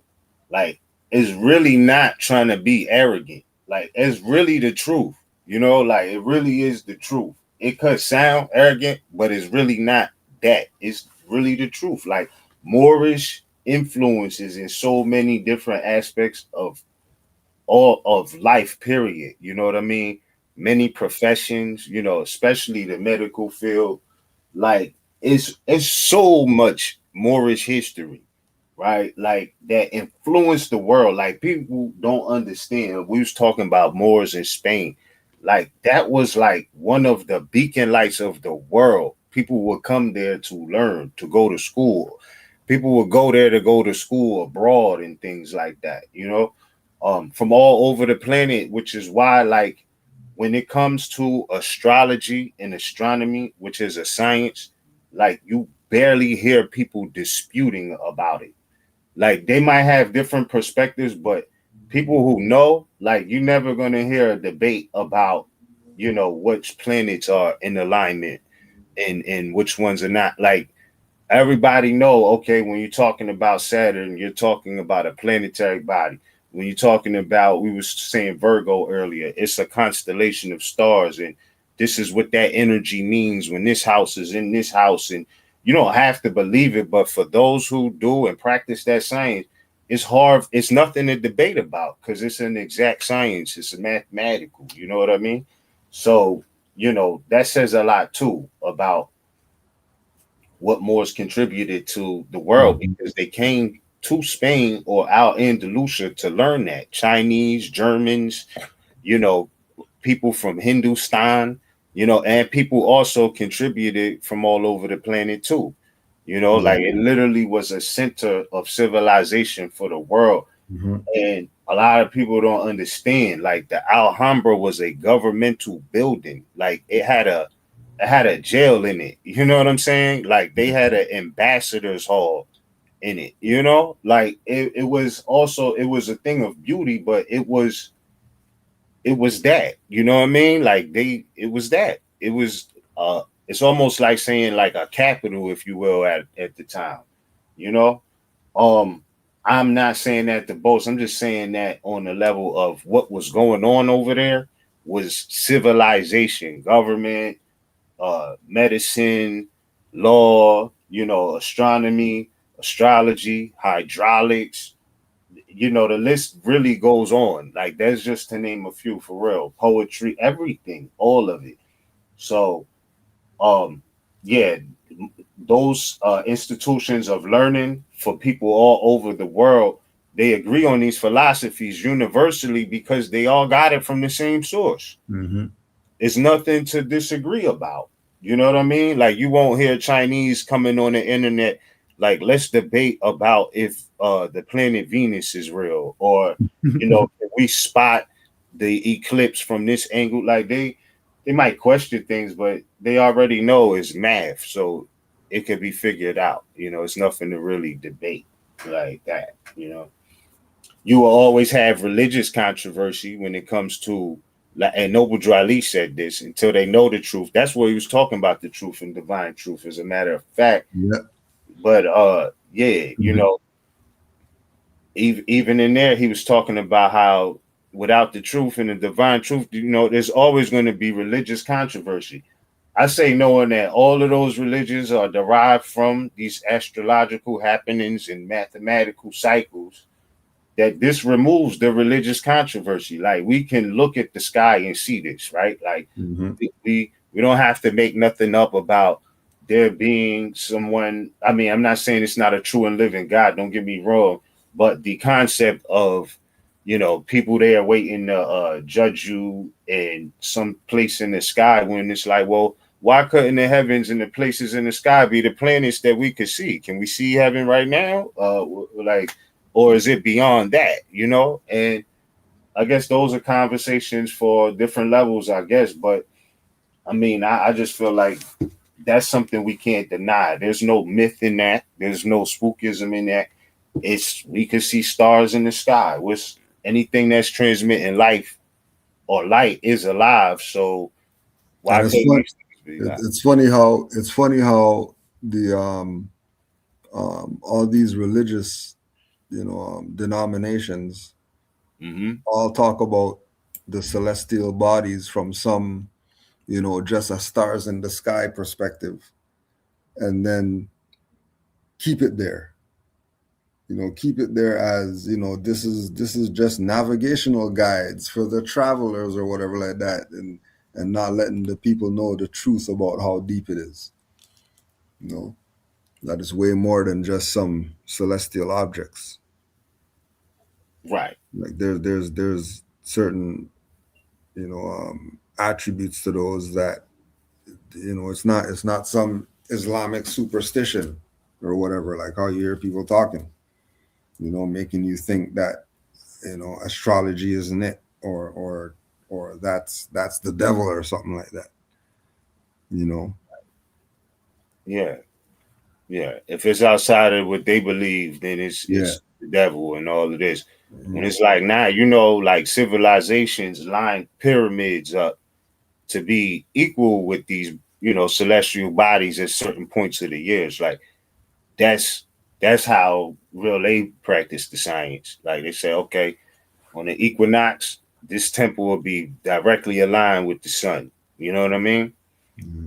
Yeah, like that type of real practical, real world way of utilizing it. Right. You know, growing crops. You got to know something about the moon cycles. You know, sun cycles. This, you know, rain. All of that. You gotta. So now They'll eat food all day though. Huh? They'll eat food all day and not attach astrology to that food they're eating. Right. Exactly. Like even you know what I mean? Like it's that real, you know. Let your farmer not planting seeds at the right time. You're not gonna have a harvest, you know what I mean? And so yeah, that's all astrology, astronomy in the real world way to manifest something good for yourself, you know, food. and it's already a system that's already there, right? Like you just tap in, that's it. You know, but it was funny because I don't know, I just be thinking about stuff like that, bro. Like, you know, we like I was cutting the grass and I was thinking like, yo, hold up. We call dirt, but I started seeing it a whole nother way. Like, nah, this ain't just dirt. This is material that's magic, bro.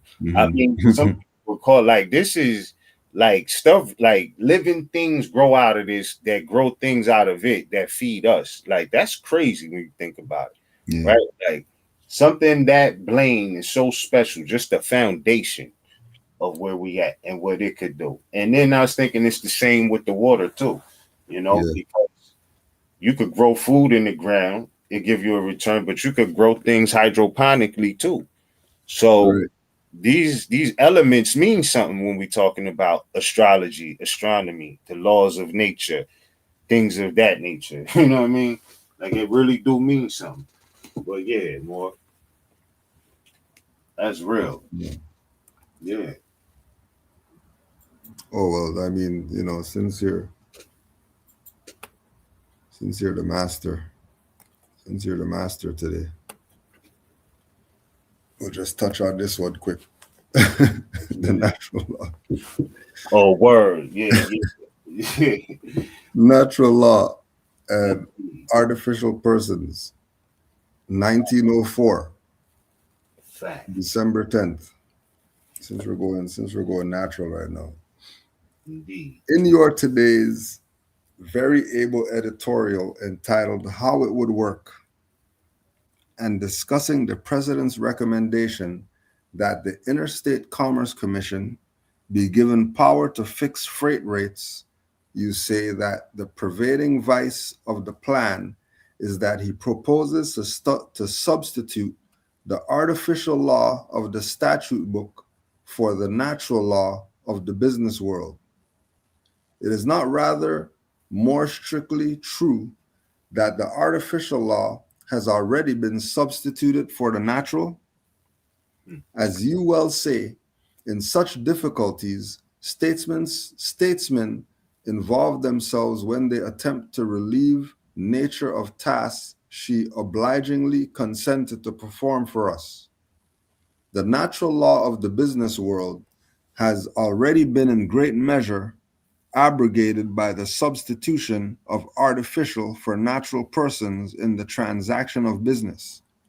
Corporations born of the statute book are not only transacting the business of natural persons, that is, legitimately private business, but are also carrying on as if private enterprises in their nature public or social and not subject to the law of natural competition, which should obtain which should obtain in private business. There is indeed no right way of doing wrong. John Sherwin Crosby, New York, December 8th, 1904. There is indeed no right way of doing wrong. No right way of doing wrong, bro. Facts.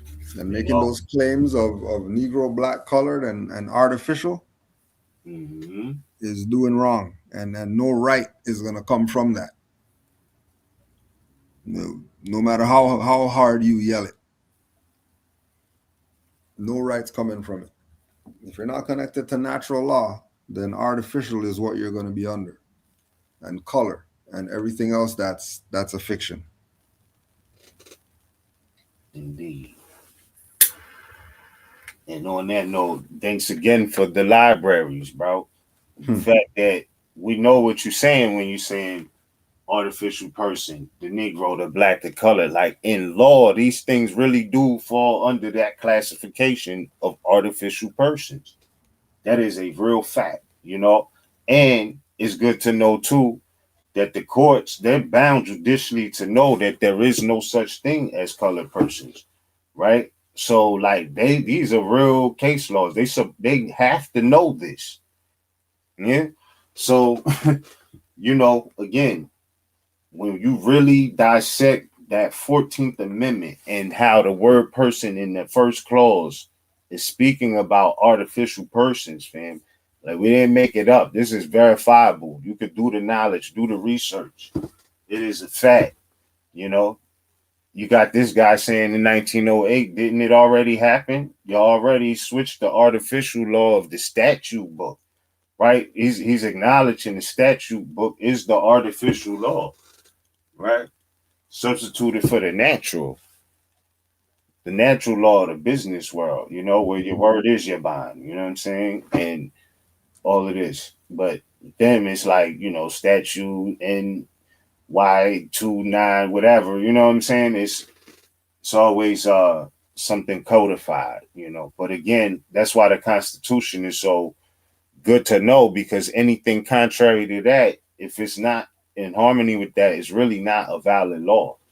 That is the supreme law of the land. So, you know, but yeah, more that artificial person degree is serious, you know. And again, still to this day, I still haven't heard anybody rebut the concept of the name being spelt in all capital letters, bro.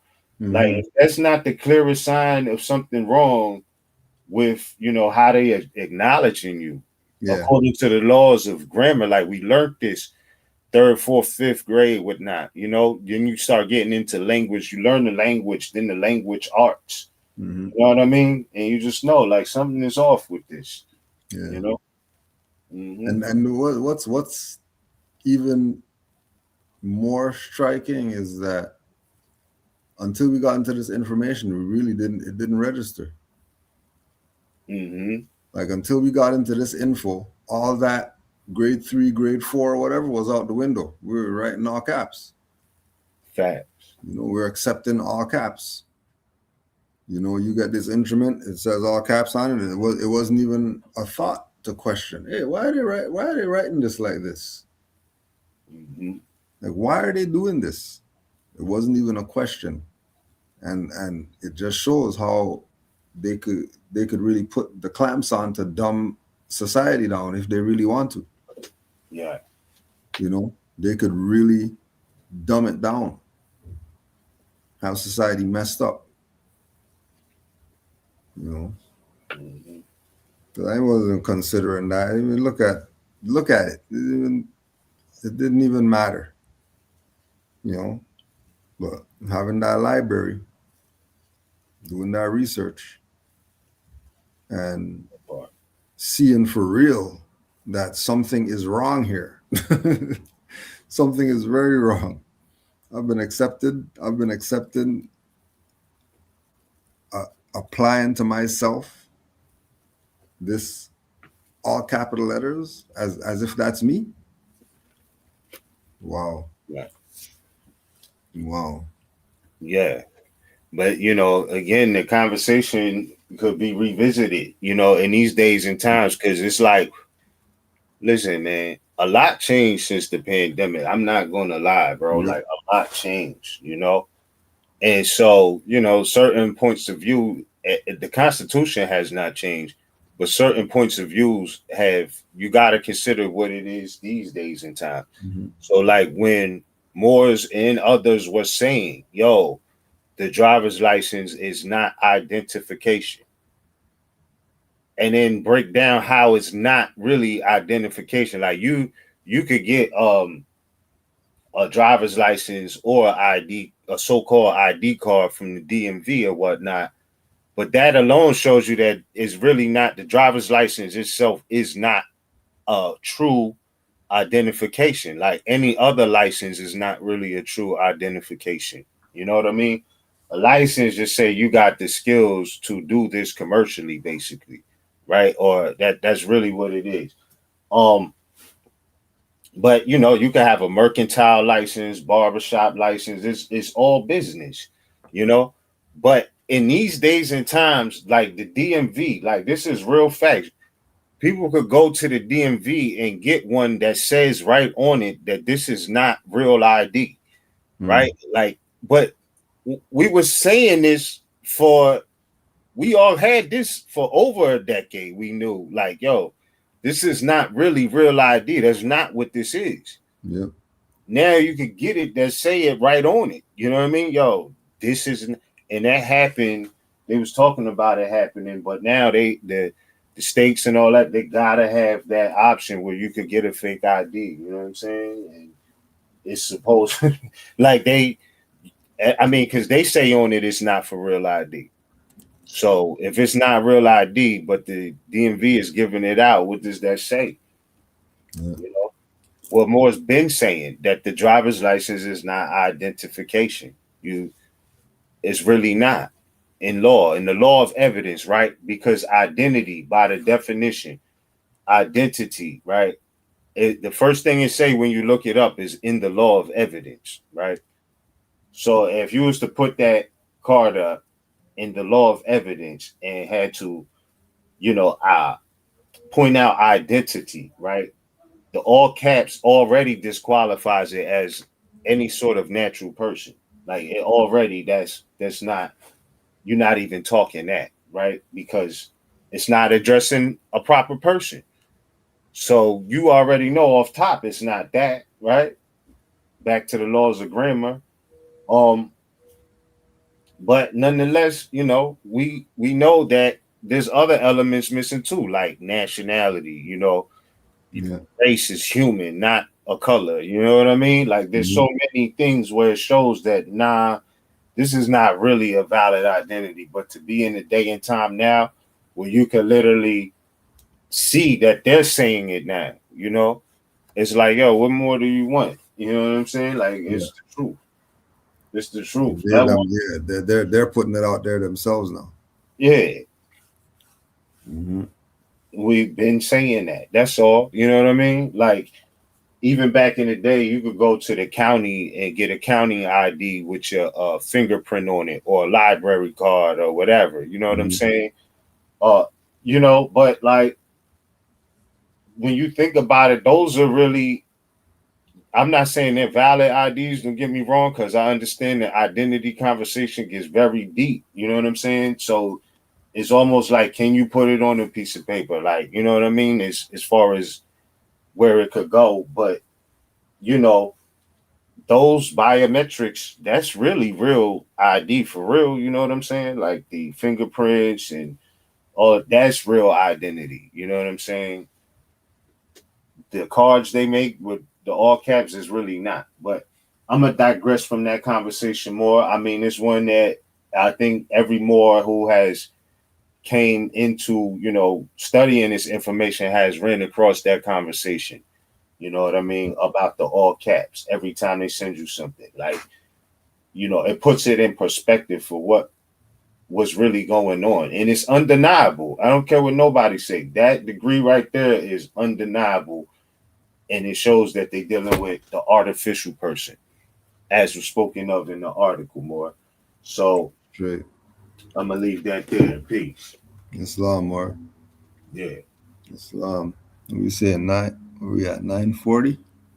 Word. You know how it goes, yo. Yeah, time flew past. Bro. Yeah.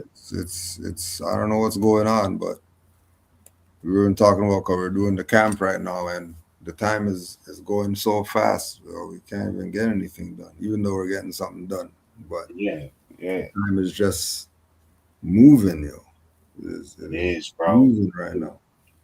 It definitely is, bro. And you know what? That's the thing. It don't stop. You know what I mean? It don't stop. And there's so many levels to it. You know, the universe is mathematical, but when we talk about time, it's something that don't really exist like that. It's a concept. It's a great mathematical tool, but the universe recognizes rhythm. You know what I'm saying? Things that we do, has to be in alignment with that. Again, back to the importance of astrology and astronomy.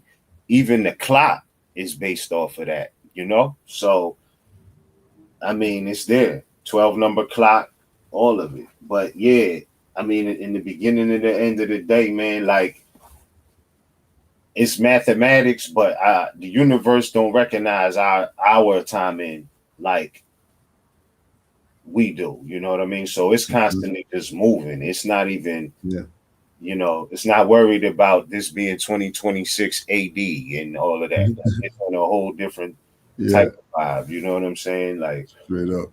And so we calculate based off of that, not the other way around, Mm-hmm. Yeah, more. So yeah, and again, what? Labor Day next week, 2 weeks at max. Like, that for us, that kind of marks the end of the commercial summer season. You know what I mean? Like with the whole, tourist vibe and all of that. Yeah. Like, and you feel it immediately. Labor Day Sunday, it's like, damn, you know what I mean? And that's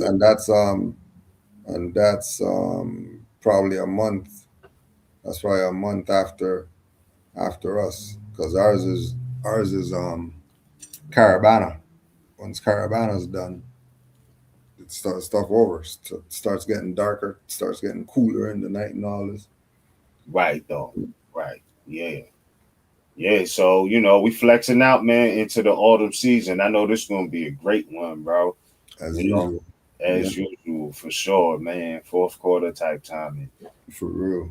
And it's good, man. I'm looking for. Hey, yo, hold on. Before we go though, I word is mine. It's August, and I know I can't be the only one who observed this.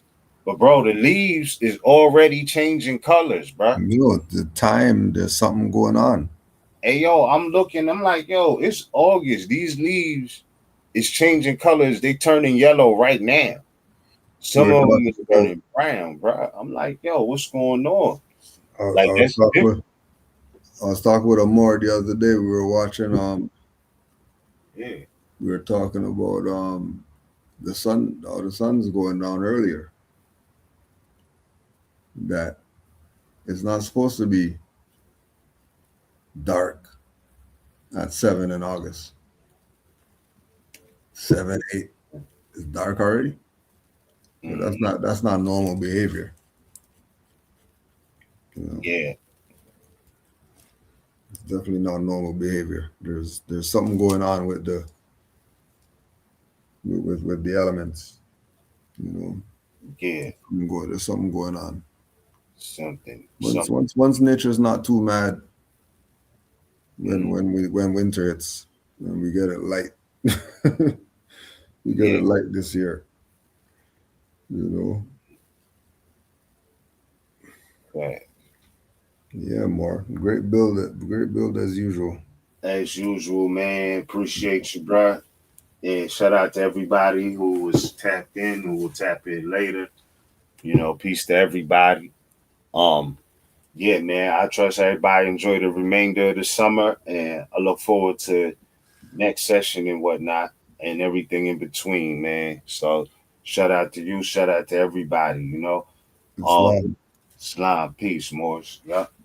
Shout out to you and shout out to RV Bay Publications and all the Moors out there doing something worthy, Yes, in order to keep us here and inspiring the ones that are on their way after us. fact. Keep up the great work. Stay true. Stay true to those 5 principles and that holy covenant.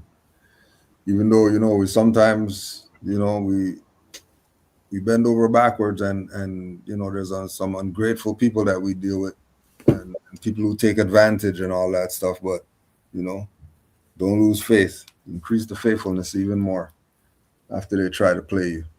Don't be discouraged. Facts. And honors to Prophet Noble Drew Ali for everything that he brought us. And happy holy day once again to all the Moors, Islam. Enjoy your holy day tomorrow and every other holy day after that. Indeed. 100. Yeah. And then if you want to do a little 2-minute close out, let me just get this music ready. Well, it's peace more for sure. Yup, definitely. So I just want to get you ready. Looks like we're ready. Islam Moors, honors to all the Moors worldwide. Give thanks again.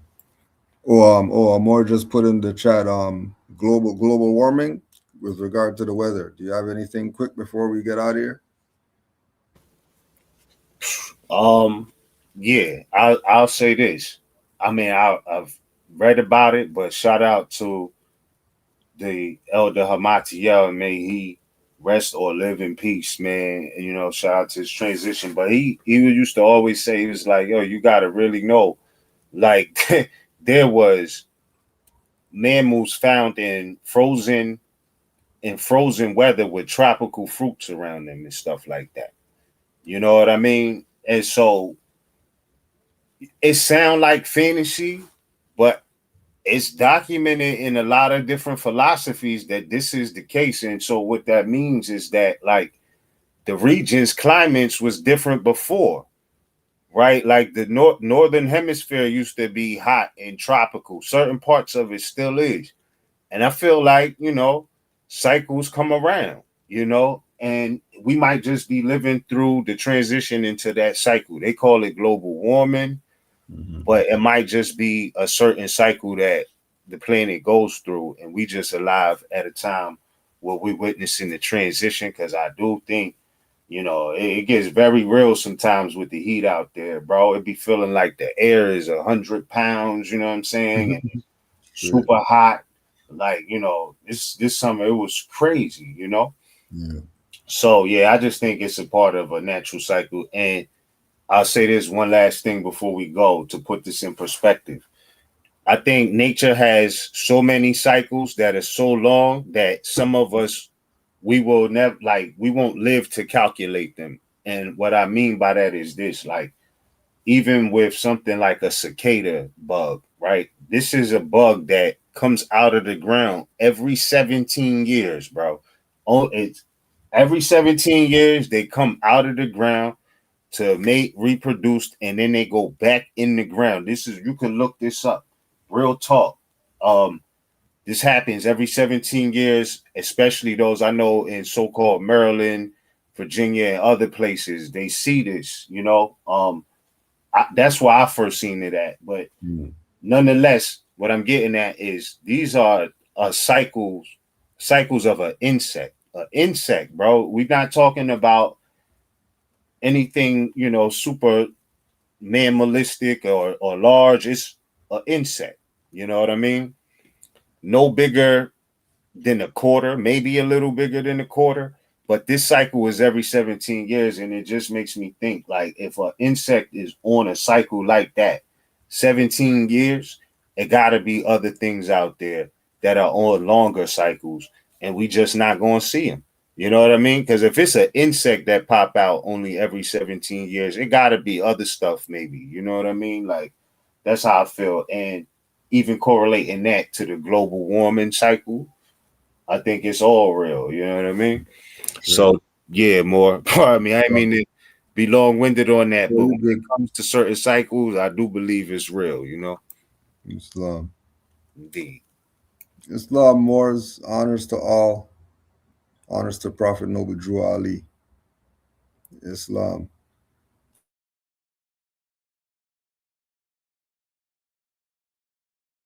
So I just want to get you in. What? What? I'm rockets. Who says we ain't in the building? Who says we ain't into building? We the Moorish master masons, architects for your children, repping Friday 13th like Jason, without the killing. But we promote life, oh, it's all about the feeling. And we invoke light, yo, we them light beings. Though you might see him on the block getting his caution, might be talking to cops, giving them caution. Occasionally wearing his fez when he's walking, see the turning heads, whispering, gawking. But he's locked in, and he's zoned out, while we boxed in our own house. We study the mystics, the adepts, the magi, wisdom of the ancients can uncalcify us. Possible mission, free mental numbness, extract the substance, rid minds of dumbness.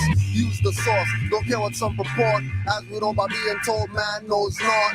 Many before the floor, souls got bought, placed in the devil's hands, ruling the seven lands. To dogma rituals, Negro spirituals, brainwash subliminal, keeps thinking to a minimal. They're still criminal, in a world digital so pitiful. Mental survival so critical, it's visible. Can you see past righteous blocks? Hashtag zombies with waves of cyber thoughts. No need for cell phones, they speak through saw palms. It's nothing for alarm, trips and forearms. Wind, brass, and bass, such a beautiful serenade. Women feeding me grapes, I'm feeding the enemy serenades. Whether the sky is clear or gray, rain when you hear a fake, giving life to see. Speaking through who not here today.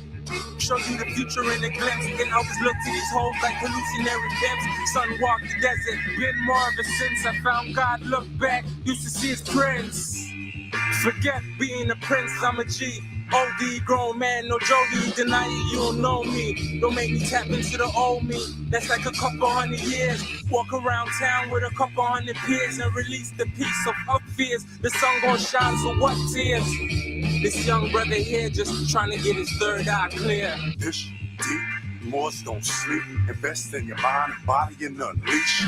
Real life rap, spitting over tracks, conscious thinking and living and then attack. Ish, deep. Moors don't sleep, invest in your mind, body, and unleash.